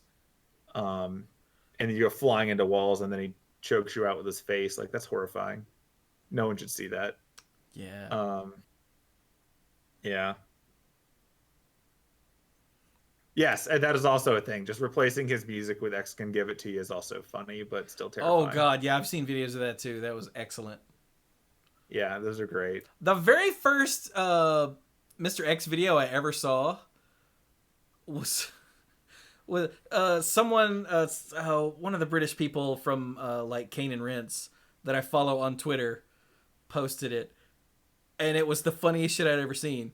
Like this person opened the door and Mr. X was standing there and they shut the door and Mr. X kicked the door open and it like did this and then he shut the door again and Mr. X was like and he opened the door again and then reached out and bitch slapped Leon. Yeah. And I was like, that's the best thing I've ever seen.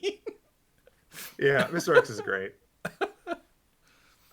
I think Mr. X is a lot scarier than Nemesis because the thing is, like, you're supposed to run from both of them, but Nemesis tends to attack you outside. And, like, Nemesis was procedural, so, like, you didn't always see him in the same place. He would just appear in places, and, like, that was meant to, like, discourage you from zigzagging back and forth to, like, pick up things you left behind and to always keep you tense. Whereas Mr. X shows up in specific places, all designed to maximum scare the crap out of you. So even if you know where he's going to appear, you're nervous walking in because it's going to be a really narrow hallway and your goal is to run around him because he's just going to kill you. And like he does that casual walk at you thing that like scary bosses do. Yeah. But then out of nowhere, he'll break into a full speed run and you don't know when he's going to do it. Like, that was great. And I can only imagine in the new game with, like, better graphics and engine that it's even more terrifying. Oh, God, were you talking about the old game? Jesus. I've never the old game. I was picturing that with the new game graphics and going, you're not making me want to play this game, Bill. Terrifying, dude. And yeah, now they're doing the RE3 remake. Yeah. Which... I'm sure that'll be fine, but... Is that... So, the Resident Evil 2 remake is done in the style of Resident Evil 4, you know, over the shoulder... Yeah. Is the 3 remake going to be the same thing? I'm assuming that they're using the same engine.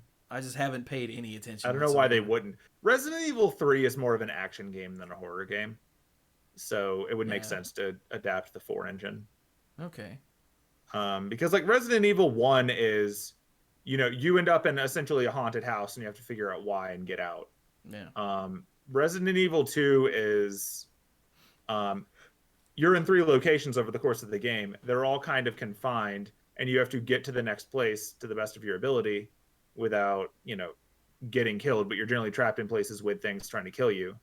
Resident Evil 3, you're covering the city. Like, you're going through the city, but in Resident Evil 3, you're also playing as Jill Valentine, who she was in 1. So, like, she's seen things, and she spent the time between 1 and 3 getting a lot of guns. Like, she's one of the only characters to actually learn from these things. So you start 3 with a decent amount of equipment to reflect the fact that she's been stockpiling because she knows it's not okay. And it's just a bit more actiony.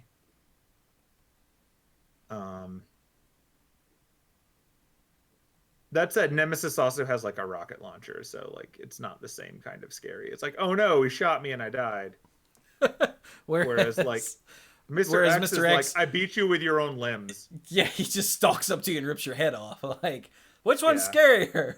Look, he's a big scary monster with a bazooka.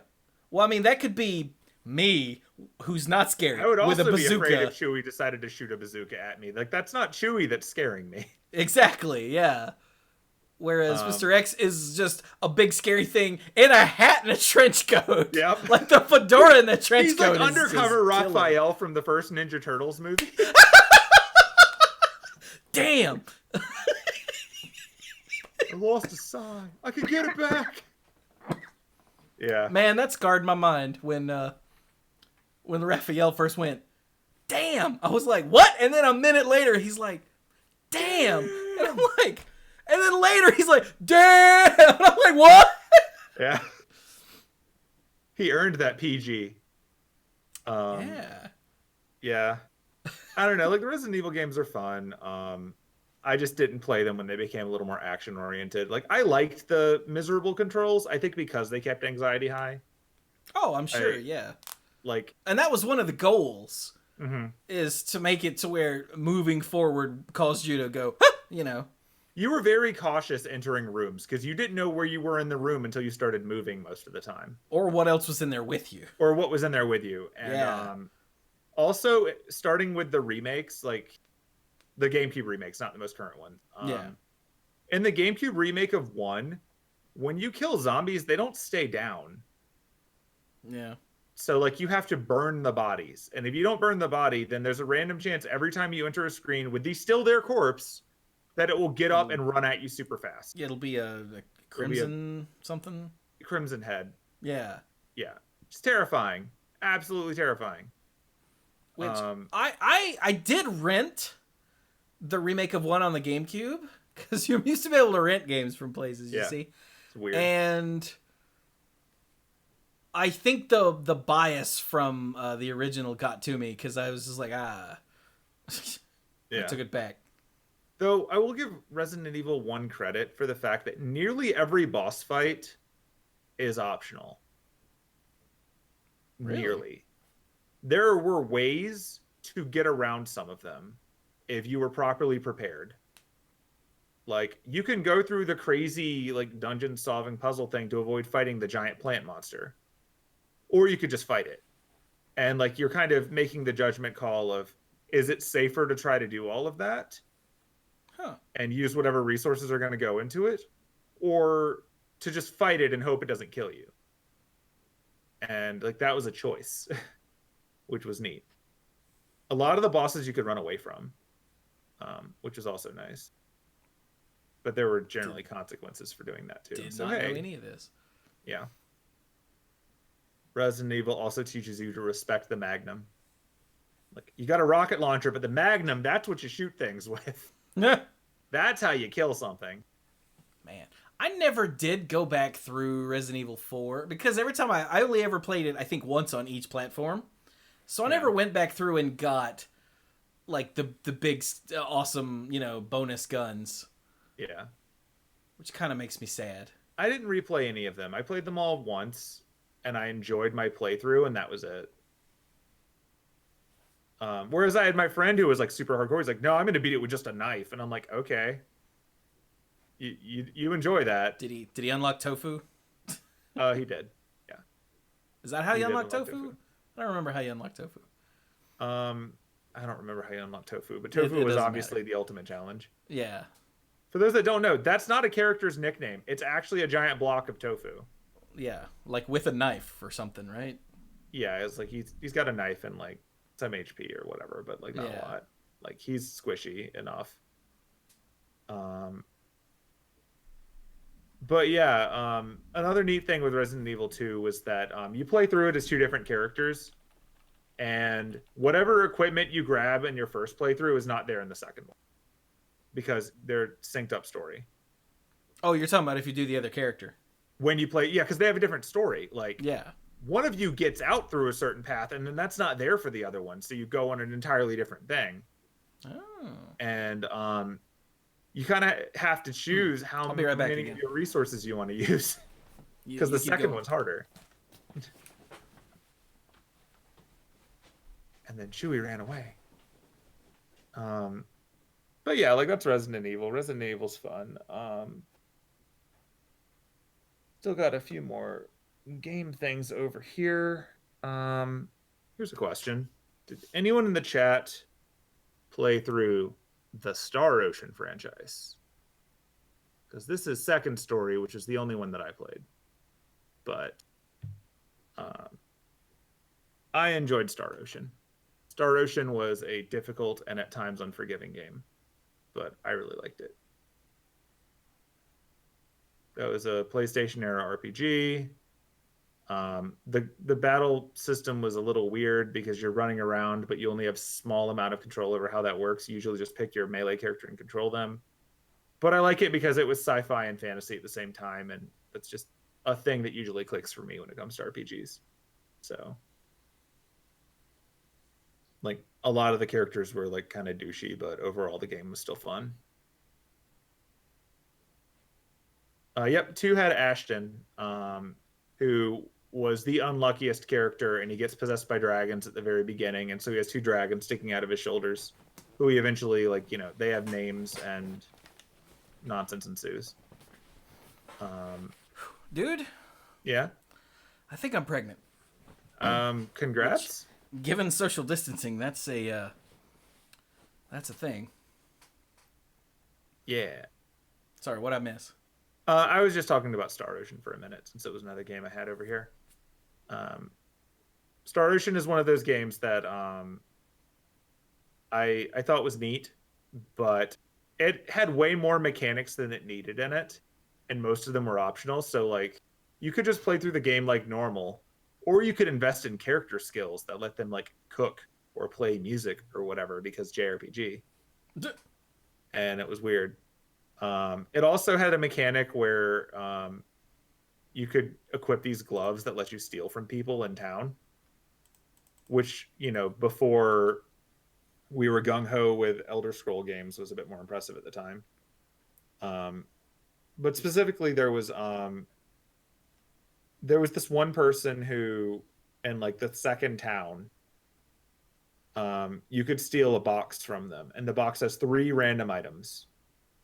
Any three random items in the game. Oh God.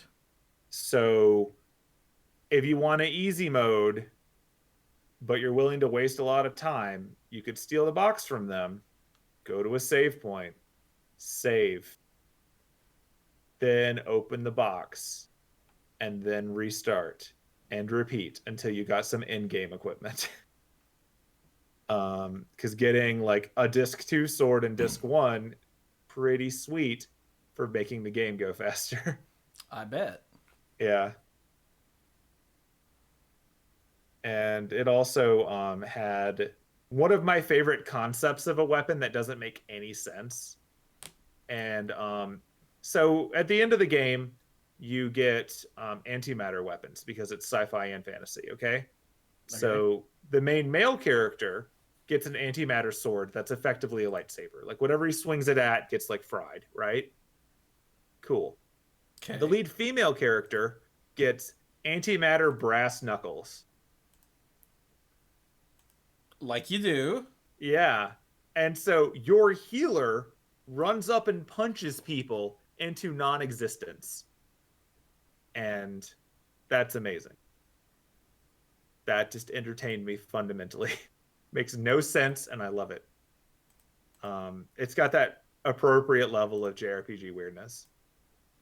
Uh, it's also one of those games where the ending is generated based on how much your characters like each other. So it keeps track of relationship levels between literally everyone in your party.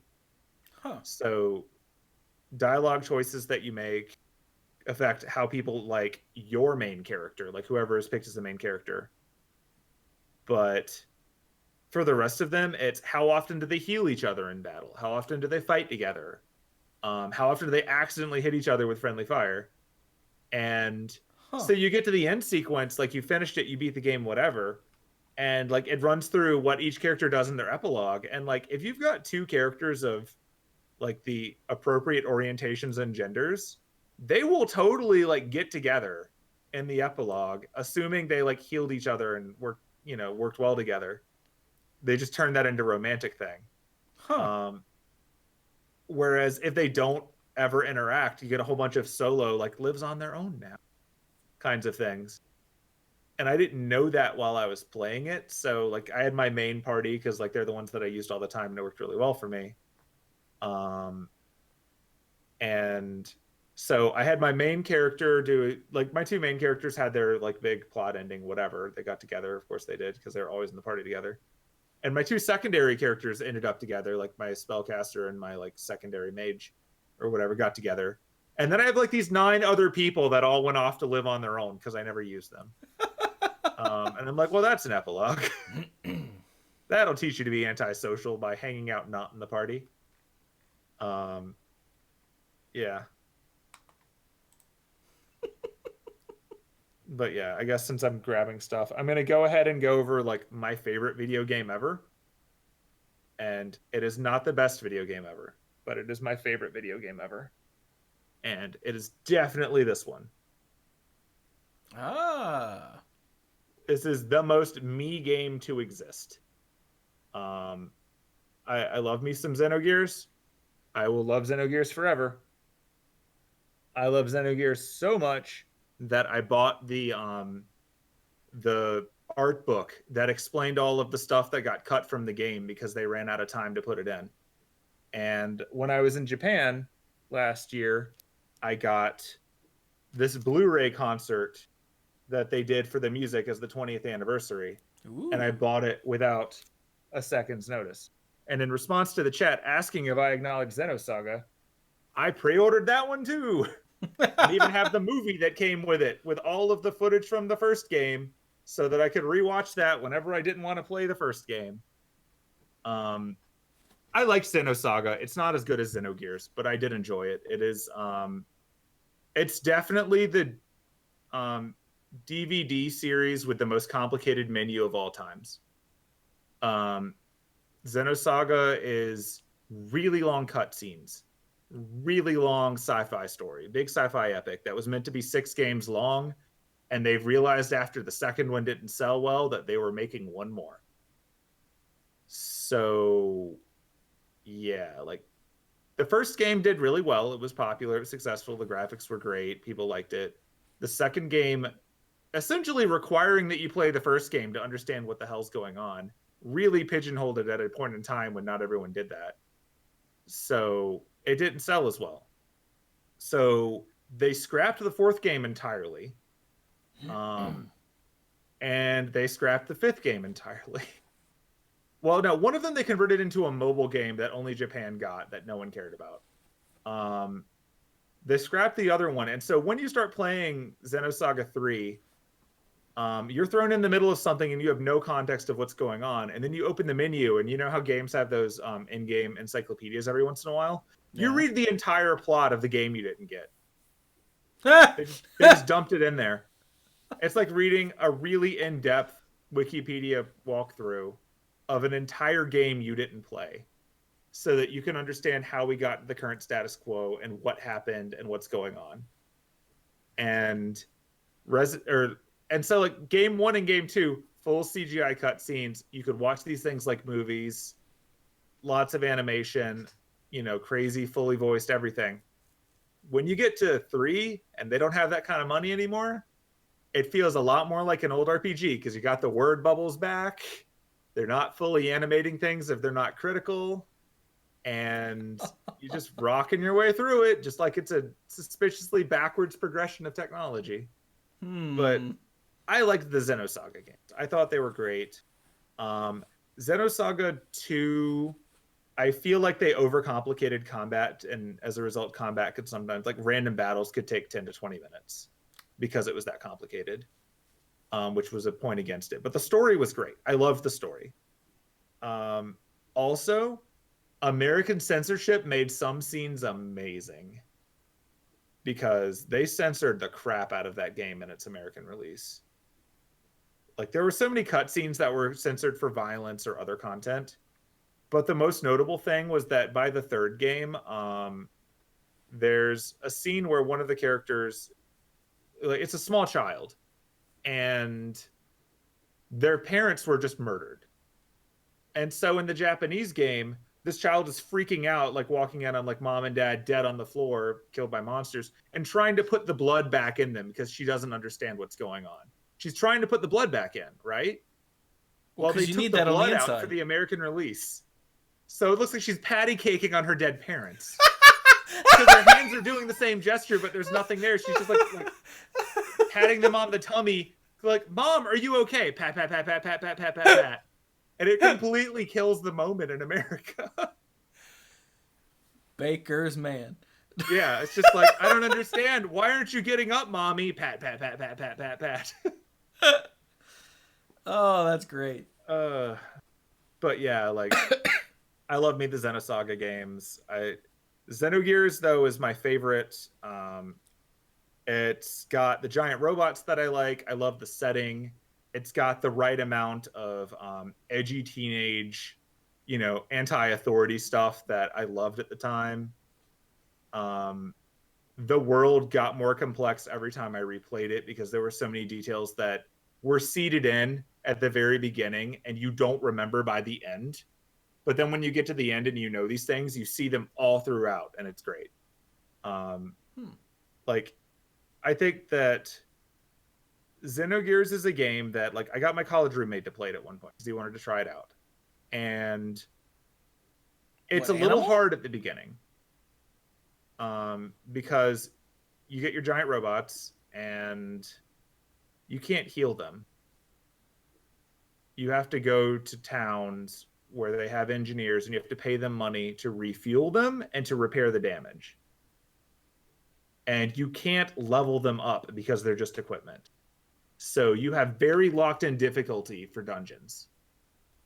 Like your party can be super badass, leveled up, whatever, but the robot parts you're locked in. You can't over level, and so you actually have to learn the mechanics and strategize. Um, and so that's crazy. And the combat mechanics I really liked. Like you get a number of action points. You can attack that many times. You can combo out. Um, the story was wonderful and great, and I loved all of that. It was super cool. The cutscenes were long, and there was no fast forward.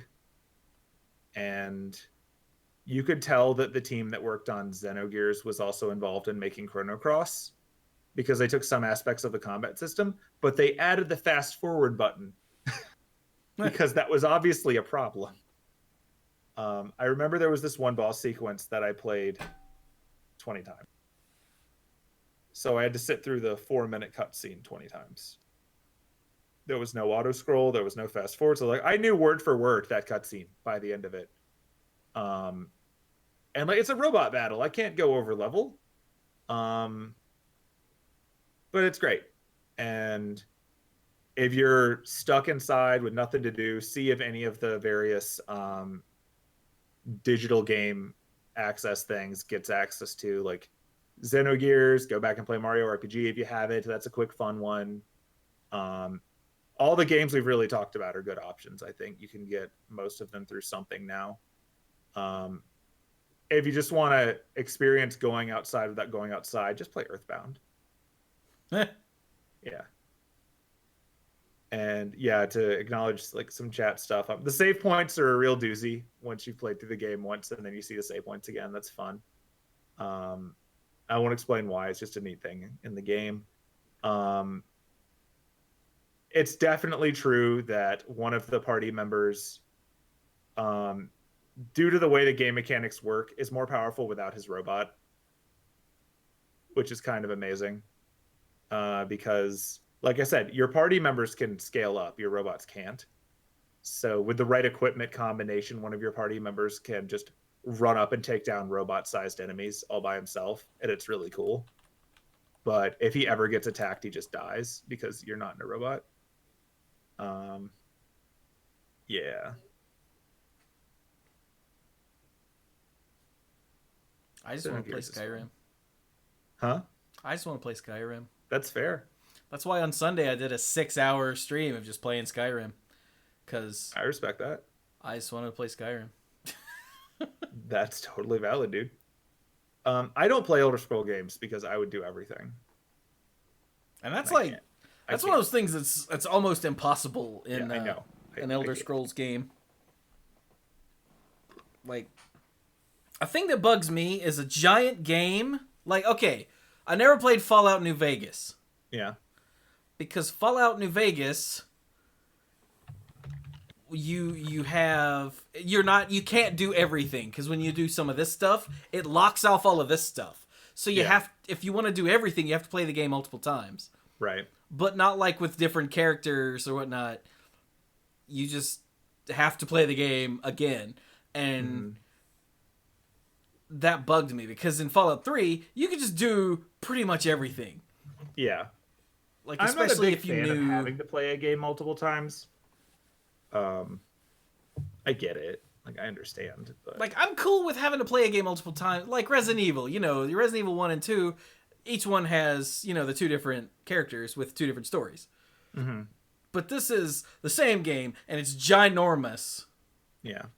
And you want me to play it again? Now, like, Skyrim is going to be the exception, because I'm not doing everything in my playthrough of Skyrim. Right. Like, I've decided I'm a sneaky roguey cat man, so I'm going to do all the Rogues Guild, the Thieves Guild stuff. I might do the Dark Assassin or the Dark Brotherhood Assassin stuff. Mm-hmm. And that'll be it. I'll go do, you know, the story and whatnot and actually beat it, which I've never done before. And then I'll start a new one where I'm thinking of doing like a high elf just magic user, because I've never done that before, and that sounds awesome.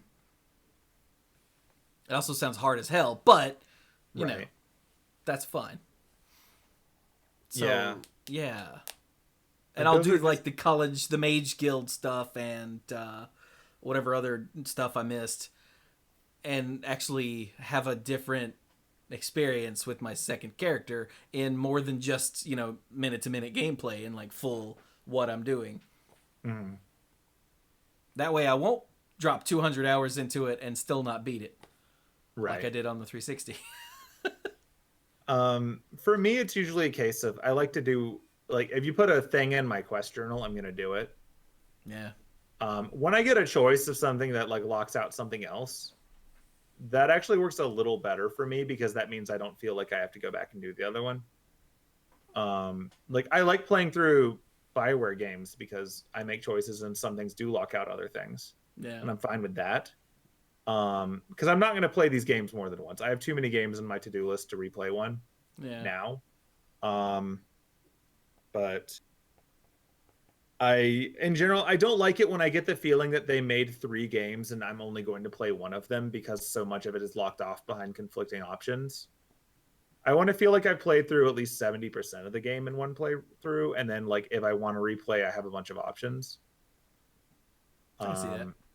Yeah, but like for games like Elder Scrolls, it's just like that's not good for me, and I know that, so I just avoid it. It's just too much. Give me like a Last of Us where I can play through the game in 12 hours and they're all amazing, and I'm in. Yeah, like I'm actually looking. I've got Steam sitting here open on my other screen, Mm-hmm. and it's on what's installed currently. And Bloodstained Curse of the Moon is looking at me, which doesn't take long to beat. I think the Mm-hmm. last playthrough was like 2.5 3 hours, because it's like Castlevania 3. Yeah. But I learned in the last playthrough. So you beat it once, like you play through it once, right? Yeah. And along the way you meet other characters and you add them to your party, and then you beat the game. And then your main character, or your first character that you started with, Zangetsu, ends up sacrificing himself to save you, the rest of the party. But by sacrificing himself, he becomes the bad guy. And then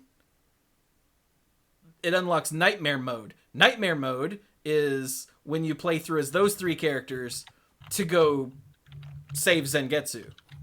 Yeah. And that's cool. And then I saw I had achievements I didn't have, and I went, I wonder what that means. And it's like beat something mode. And I'm like, the hell is something mode? Oh, And yeah, you told me about this. Yeah. yeah, and it's possible to play through it without getting, not only without getting all of the characters, you can be like, I don't want you in my party, piss off. But you can also kill each of the other three characters and like gain an extra ability and play through it as just Zangetsu. And I'm like, so that's another thing on my to-do list with that game. And that's before I get the damn the real game. This was the Kickstarter stretch goal. Is an old NES style, Castlevania 3 ripoff. Mm. But all of those sound awesome. So, and drastically different, even though the stages are all the same and the bosses are all the same except for the final boss in the last one. So yeah, that's a stream coming soon. There, you guys. I'm gonna play through Curse of the Moon, and I'm gonna kill all of my compatriots, and steal their power and play through it with just Zangetsu. That sounds way worse than Nightmare Mode. Because Nightmare Mode, if you have a character and you fall down a pit, well, you just go back to the next checkpoint with the other three characters. Like you can't switch to that one anymore because that one's dead. You don't lose a life until you all die. Right. So I you've remember got watching you essentially, play through it. yeah, you've got essentially 4 lives per life. And on Nightmare Mode, it's only 3 lives per life. But in the just Zangetsu mode, it's 1 life per life. And that sounds awesome. But like I said, that game takes like 3 hours max. So I don't mind playing through it multiple times, especially if each time is drastically different. Yeah, that's a little bit different. Like, I don't like playing through, 60 to 120 hour games multiple times. I could just be playing a second game. Exactly. And I certainly have enough of them. Like, as chat questioned, have I played the Xenoblade games? Like, I have all 3 of the other ones back there. I have Xenoblade, I have Xenoblade Chronicles X, and Xenoblade Chronicles X2. I don't have a Switch, but I have Xenoblade Chronicles X2. And the Xenoblade controller for the Switch that came with it. Because, so they're not directly tied to the Xeno series due to the legal stuff, the same way that Xenosaga is not directly tied to Xenogears. But it's spiritually related. And it's like they went with Xeno in the name because they want you to understand it. There is a connection. The same people are working on them, but different people own the rights to different things. Like Xenogears exists because Squaresoft, was the one who put it out. Then they broke away from that and made Monolith Soft, and that's when they made the Xenosaga games. And then more stuff happened later, more groups, whatever. There's a bunch of legal history to it. But it's all the same people. So, or at least it's mostly the same people. So, if you enjoy them, presumably you'll enjoy the other ones. It took me a long time to get a copy of Xenoblade because it was short shipped and hard to find for a while. But I eventually got one. I think when GameStop ticked everyone off and was forced to sell it at super cheap. So I got them on Black Friday for like $20, and I totally went to the mall and bought that on like Black Friday morning while they still had one. Nice. The other ones I understand are also amazing. It's just I'm nervous to get into them because I'm really worried, one, that like they can't live up to what I want them to be, but also they're definitely JRPGs. And for all the reasons that I said before, I really don't want to get into a game where I'm expected to grind.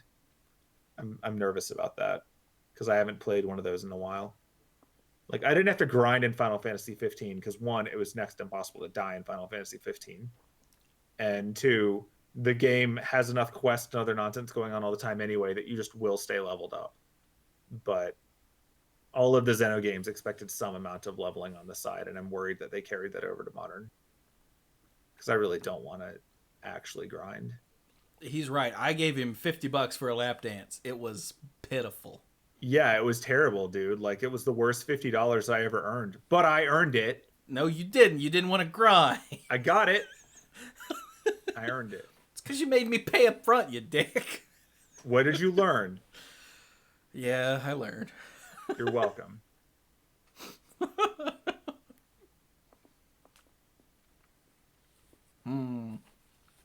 Yeah, I liked Final Fantasy 15 while I was playing it, but I had no desire to keep playing it as they started doing DLC. So I guess I kind of just got my closure in the game. I feel like Final Fantasy 15 had a much stronger start than finish, which I don't think is an uncommon opinion. The first half of it was pretty amazing. I think that's also probably pretty common in Final Fantasy games in general. I'm usually more hyped about the first half than the second half of like all of them. Well, now that you mention it, I like to ask people what happened in Disc 3 of Final Fantasy 8. See if they even remember. I didn't get that far in Final Fantasy 8 because I hated it. That's fair. Yeah. I really liked Disc 1 of Final Fantasy 8. That was a good game. Disc 1 was pretty good. Now, I would have a hard time drawing a line for what happened at certain parts of Final Fantasy 9, but Final Fantasy 9 was a good game. So I think I just get a little bit confused about the line between discs 2 and 3. I think disc 2 ended at the big tree after you finally get Echo. And disc 3 is mostly let's wander through the world, and then disc 4 is like final dungeon. But a little weird. excuse me, of course, the very last sip of my drink tried to go down the wrong pipe. The murder drink. Damn it. For anyone that's Jesus, for anyone that's curious, this conversation that we've been having for the last 2 hours, if you sprinkle in a liberal dose, see what I did there, of politics, you'll get the odds and ends. We do that. Like it's very common that we'll wrap up the show at like 10:30 or 11 and then still talk till like 1 in the morning and realize it's late and then need to stop. Yeah. And like Clues would be here too, but Clues usually gets quiet until we throw memes at him and then he laughs. He'll talk a lot at the beginning, but he gets tired and he politely sticks around until we tell him to go to sleep. Also, sometimes he's still working on stuff while we're talking, like for school. That too. So yeah, just in case you've ever been like, I wonder what the odds and ends are like. It's this. It's very much this. Yeah. Like sometimes we'll talk about video games or Marvel movies or whatever. Really, like I think one time we talked about like just the Batman cartoon for like hours. It's just what we do. Yeah. What made me say that was the Final Fantasy conversation because we had like an hour and a half just discussion of Final Fantasy games. Mm-hmm. In one that went up probably from late last year. Here's a question. Does anyone know if they're actually making Final Fantasy 16 right now? Like, I mean, I would like to assume, but like, they scrapped Final Fantasy Versus 13 and renamed it to Final Fantasy 15. So I don't know if they were ever making a Final Fantasy 15 before. Because it sounds like they needed to get Kingdom Hearts 3 out the door and then get FF7 Remake. And if they're going to spend the next few years finishing the FF7 Remake, we might not see Final Fantasy 16 until they need to make a new MMO.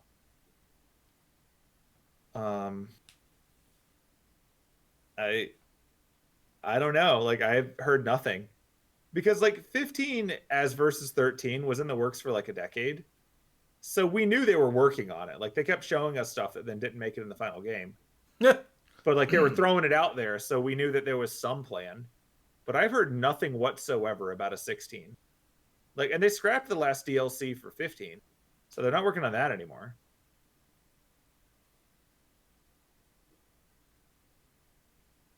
I don't know. Like maybe we'll get playable female characters again in 16. I wonder what, like, Final Fantasy VII Remake Part 2. I wonder what that'll be called. Like Final Fantasy VII B? Like what? I guess it'll depend on how much of the story they cover. Because like part one is covering Midgar. Right. So part two is probably going to cover the rest of disc one. I don't know, man. Um, I've been assuming that Midgar was the logical stopping point for part one. Yeah. That was easy. Like in my brain, that's where disc 1 stops anyway, but I don't think that's right, is it? No, disc one stops with Eris. Oh yeah. Like the vast majority of the game is disc one. Huh. How about that? Disc 2 and 3 were when they started jamming like cutscenes in, so they got a lot shorter. Huh. I'll be damned. But like the vast majority of the world is disc 1. Like the only things they really added after disc 1 were like the crater and like the ability to go to the places you needed an airship to get to. Like I think it's called Medial, wherever it was that like Cuckoo Cloud was at. And like that's about it. Like they didn't really add a lot. And then disc 3 is the same as disc 2 but with the final dungeon. So yeah, like the crater, the snow area that leads to it, the snowboarding mini game. Like there's not that much in 2. And disc 3 is just disc 2 copied but with different cutscenes. Because you could do pretty much anything in 2 or 3. But like story wise, I imagine 2 is going to end with Eris. Because that's, building Midgar is one thing, but building all the other cities in the world, that's going to take a lot of resources, especially if they're trying to do what they're doing there. Or they're just going to start cutting them, which, could be. I think part 2 could probably cover till the end of disc 2, and then part 3 could just be literally disc 2 and 3. Like that could just be the rest of the game if they're doing 3 parts. Yeah, there's no telling how they could do it. I like the idea of cutting out some of the non-essential nonsense, because being a big sprawling JRPG, there's a lot of crap you don't need. You mean we might not get Fort Condor? Exactly. You mean I might not have to go through the parade and like lift my gun every time they whistle? Yeah, it'd be fine. I don't know, man. And yeah, 10th Tech just said part of me wants Gold Saucer to just be its own spin-off game. I was just thinking, would the Gold Saucer just be like a big-ass DLC or its own game or something? Because so much of it's irrelevant. Yeah. Like, you have to go there for plot reasons twice, but that's about it. Yeah. Like, I think they want to just get a bunch of money out of this one because Square Enix is, desperate. And I think that they're going to probably take their time releasing it because people have way more nostalgia for 7 than it deserves, myself included. I have tons of nostalgia for the game. It was not as good as people remember it. But yeah, we'll see. I think it's really going to depend on how well the first remake goes. Obviously, people are hyped about it. I haven't really had a desire to play it. We'll see if that I stick to that when I see other people getting super excited about it. Because like if they're stuck inside anyway and they're all just jamming through the thing and it looks really fun, I might play it. I might watch someone else play it. Like I don't know. I don't even have a PS4, so it hasn't even Yeah. is just bouncing off of me. They're like hype, and I'm like think. I think the thing that worries me is that so the same battle engine that they're using for this is the one that they were using for Kingdom Hearts 3 and for FF15. Okay. And like that's my understanding. I have not played the demo, but that's my understanding. And so like in Final Fantasy 15, a big element of that combat system is you throw your weapon, it sticks somewhere, and then you teleport to that location. And so there's a whole lot of cool flipping around, teleporting, fighting in the sky nonsense going on. And then Kingdom Hearts is nothing but that because Kingdom Hearts is just mash buttons and do cool stuff and life is great. I don't know how well that's going to work with just Cloud winging and sheet metal around. I feel like he's going to need more gimmicks to keep that gameplay interesting. And I don't know if he's going to have them. Uh, all the reviews and people playing the demo that I've seen Yeah. say that the gameplay is deep enough to where it's not going to get old. Well, that's good. I can Yeah. appreciate that. Like, do you get to play as the other characters, or are you just Cloud with like? Yeah, it's a weird thing where you can do a thing with one character and possibly while they're doing that, or do a thing with a character and then put them on stand here and do stuff mode, or something you can jump to another character and do more stuff. And so it's like constantly moving. Okay. Because I was And wondering there's a if lot they were more gonna than make it- just, attack or Yeah. shoot or whatever. It's because like party management is definitely a thing that I've played in Dragon Age, and it's a thing that I played in like the Mass Effect games, where you have like your other squad mates, but you are primarily controlling one character. But I also just remember in Final Fantasy 12 where like you could just jump between people and control them individually and just sort of let the macros you programmed in do the rest. But like in Final Fantasy 15, you just controlled the main character until they did DLCs that changed it up a little bit. And in Kingdom Hearts, you only ever get to control one character, and the rest of them are just running around not healing you. So I don't know, but like I'm cautiously optimistic. Like they know it's important, they know it means a lot to people, and they took a long time getting to the point where they decided they were going to do it. I don't know. I'll keep an eye out, but maybe they'll also clean up some of the problems with Final Fantasy VII on the way. So here's hoping. But yeah, I guess if they're just making Final Fantasy games for a while, but they're not making like new ones, then I could probably just sort of tune them out and then eventually just play a whole bunch of FF7 remakes at the rate that I get the games anyway. I went to the wrong YouTube channel to try to find a video about it that I was gonna send you to watch later. Haha. Ah, there it is. Yay. I found a thing. But anyway.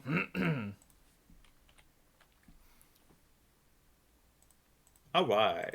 Yeah. Well, we've been going for just over 2 hours. That sounds like us. It does, yeah. Yeah.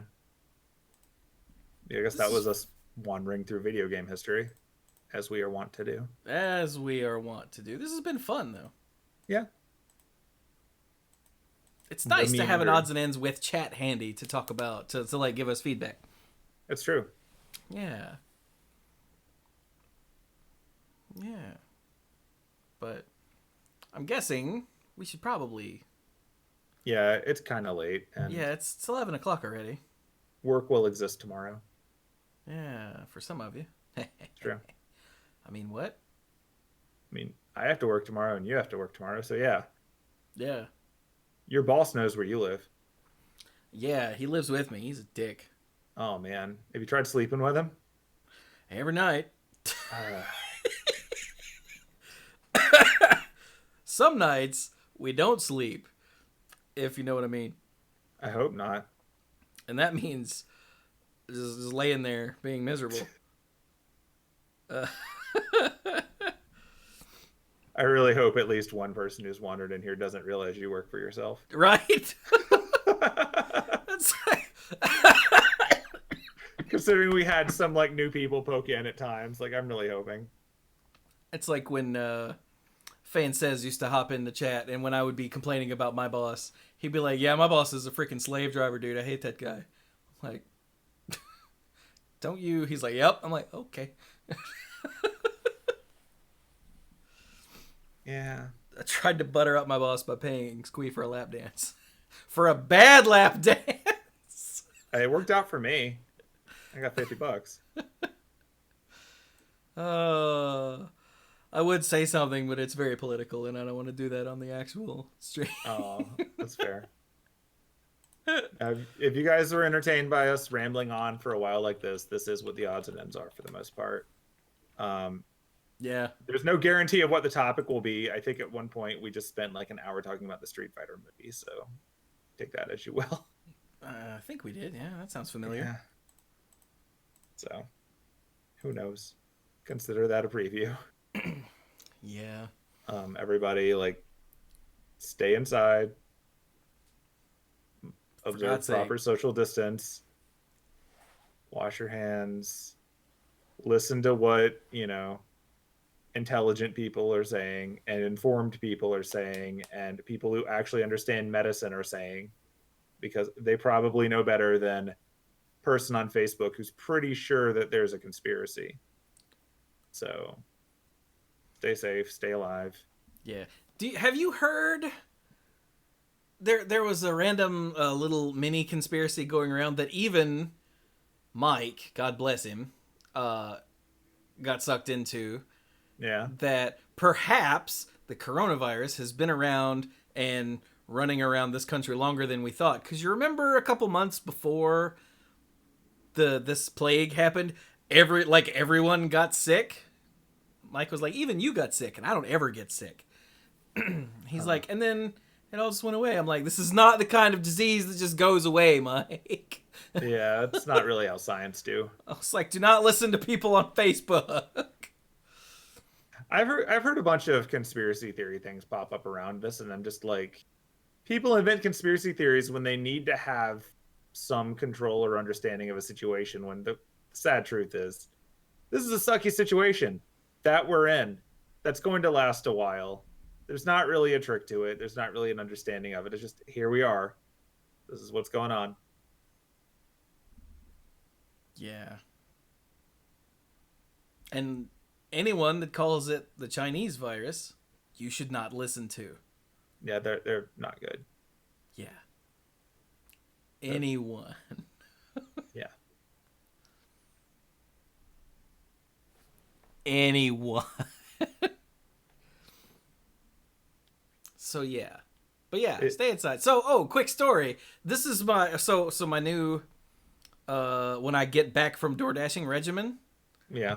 Is I come in the door, I grab my disinfectant wipes, I clean off my phone, I clean off my keys, I clean off everything that I've touched, the doorknob and the light switch, just everything I've touched, and then I wash my hands, and then I'm free to move about the cabin. Right? That's proper airplane language, right? Yes. Yeah.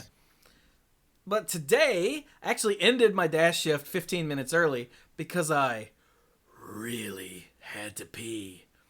I mean, like I really had to pee.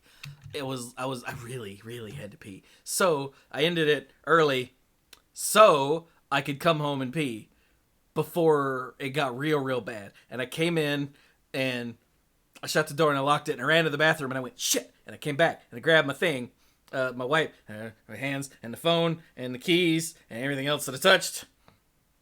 And then I washed my hands, singing "Happy Birthday" or whatever random song was running through my head, and I'm washing, and then doing all the thing, and then I rinsed it off, and I grabbed a towel, and then dried my hands, and I went, what was I doing? All right, because by the time I was done, I was actually literally dancing, standing there like this while I was washing my hands. It was bad, y'all. It was bad.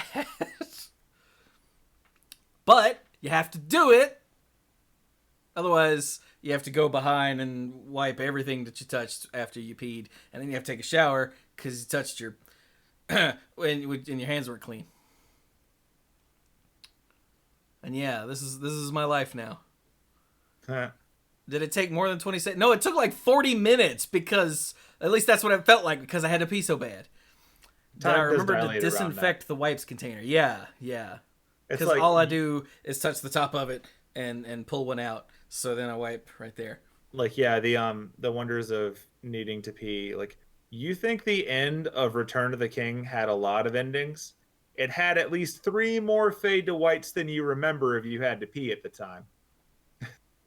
Yeah. Wasn't there like some other movie that did that recently that we complained about? It wasn't Endgame. Something had a lot of endings, and I got real mad because I had to pee. Yeah. I mean, Endgame did have a few endings. But... Was it Endgame? It might have been Endgame. Because it just kept doing things for like 20 minutes after. Oh, no. I was waiting for the end of the credits. Just in case. Because I had to pee real bad. So I'm like standing, most everyone else had left, and I'm just sort of standing there going. Because like Endgame had the final battle, and then it had the scene immediately after it, and then it had a few more quick asides. Yeah. And by that point, the movie has like been well over 3 hours or whatever. And they told you that there wasn't going to be anything after the credits, but we don't believe them. So we still wait. Yeah, and the sound that is the only thing that's at the end of the credits, I thought was coming from the theater next door. Because we'd been hearing random stuff from the theater next door, and it was quiet. So I'm hearing clang, clang, and I'm like, I wonder what the fuck that is. So I missed the entire significance of that until I talked to Squee. Yeah. I think in the odds and ends after that. Right. And he told me about that, and I went, oh. Yeah. Like, that's neat. Still needed to pee. But, yeah. Yeah. But anyway. But yeah, no matter how bad you have to pee, do your disinfecting and cleaning regimen. It's important. But yeah, so we're going to go ahead and stop now, though. So I hope... I don't think... Someone tweeted at me while we were doing this. Was like, is this going to be released as a podcast? And I'm like, I don't think so.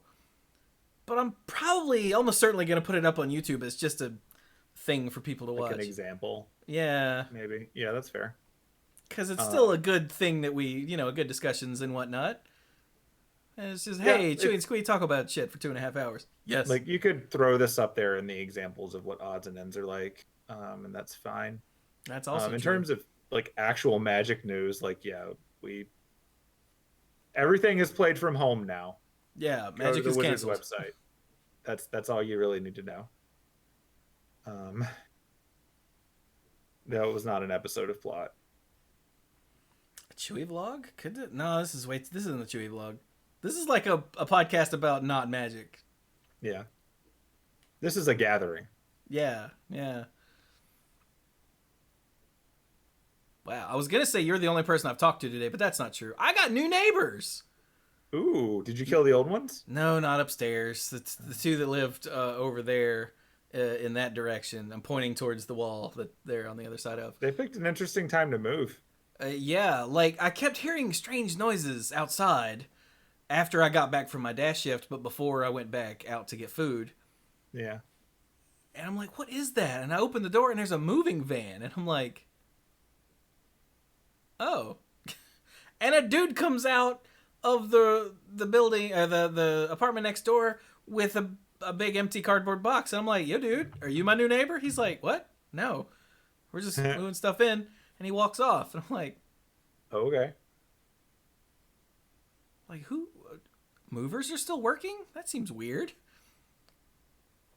So then it's work. So I went to get food, and when I came back, there was a woman. I don't know. I couldn't tell how old she was. I couldn't tell. She could be 16. She could be 40. I don't know. But there was a person of the female persuasion standing there, and I was like, "Are you a new neighbor?" She's like, "Yeah, hi." And then this other dude came out, and I hope it was her dad. I don't know, but we chatted for, like, with me standing at my door and them standing at their door. for like, I don't know, 5 or 10 minutes while I'm standing there holding my Mexican food. And then I was like, I would shake your hand, but, I'm not gonna. I was like, hi. And I just sort of babbled at them for a bit because other than explaining to people, they keeping you busy? Not really, no. Whenever people would see the DoorDash bag, that's the only face-to-face contact I'd had in a while. Yeah. Like, this is how serious I'm taking. I'm not even going to see my parents, y'all. Yeah. Mom's like, I have food for you. I'm like, just eat it. It's like, what? I'm like, just eat it. I'm not coming to get it. It's like, we can bring it to you. No, you can't. She's like, what if we set it outside? Would you come get it then? I'm like, I might, but it's a 30-minute drive to pick up a meal, so probably not. It's actually an hour drive because then I have to turn around and come back home. Yeah. I haven't done my taxes yet. It's okay. They're delayed. What? Yeah. Really? Yeah. Oh. Till when? June? Although you have to be careful because, you have till July, but they have not updated the laws yet to not charge interest if you're late. So figure that out. Okay. Just keep an eye on it. But yeah, like they delayed tax day for everybody. Like I don't do my taxes. What I mean is I haven't gotten everything together to take to my accountant who lives in the same town as the parents so I could give it to her and go pick up the food.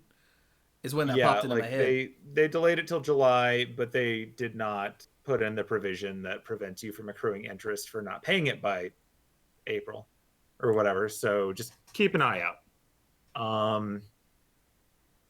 So look into it, but you're not as screwed as you thought you were a second ago.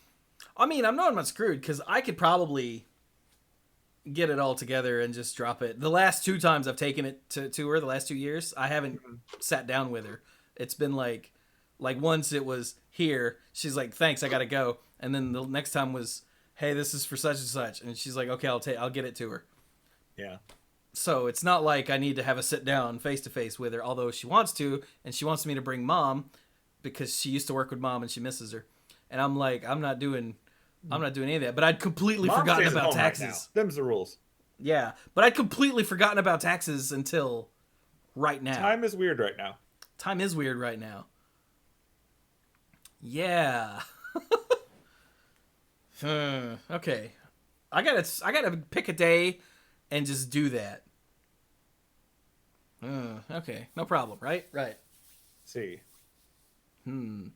Anyway, so yeah, I think we're gonna stop though for real this time. So, yep. I hope you guys enjoyed our rampant, just nerdy nonsense and stuff. Let us know if this is a thing you want us to do in the future or not. Because, I mean, we seemed up for it. Seemed fun. Yeah, let us know you've actually hated magic all along and that we were just humoring you. That would also be funny. Because while I don't hate magic by any stretch of the imagination, I don't want to play magic. Like, yeah, we don't actually play magic anymore. Yeah. We know how magic is played and we pay attention to it, but we don't play it. Oh, that's true. 10 seconds. Don't be silly. Magic players don't like magic. That's a good point. Yeah. Who is the target audience for this game? Although I will say the one thing social distancing did screw up for me. It's been literally one thing. Was the dorks were supposed to get together at Brian's house on the 4th. And we are not. Nope. just aren't. And like, Mike finally announced on the last episode that he told the public he's getting married. Hey, look at that. Yeah. I told Bill about it not long after Mike told me, and he went, "Oh, look at that." So it's good to know his opinion hasn't changed. But he was like, "Yeah, we're hoping to get married, I think he said August or September or something. I don't remember now." And I went, "I don't know, bro." Good luck. We're all counting on you. Yeah, you. It's cool. They'll get married on Arena. Hey, that's how we do weddings now. They're on Arena. Unless you're getting married to like people that have older interest, in which case it's on Magic Online.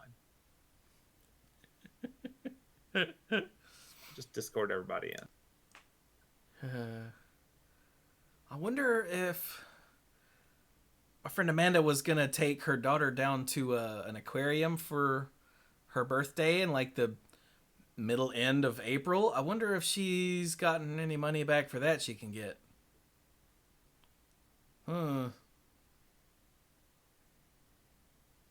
Lord. Yeah. Anyway, this is for real, people. It's not about you. It's not about you. It's about the greater good. Okay? Okay. A greater good. But anyway, right. So I hope you all enjoyed this and have a fabulous, appropriate time period for when you're watching this. For those of you live, I hope you have a good night. Except for you and Phineas, I hope you have a good day, because he's over on the other side of the world. And yeah, you guys have a good night, and we will see you. I guess Wednesday I'll be streaming something. I really need to do more Halo Wars. So I'll probably be doing that. But anyway, okay.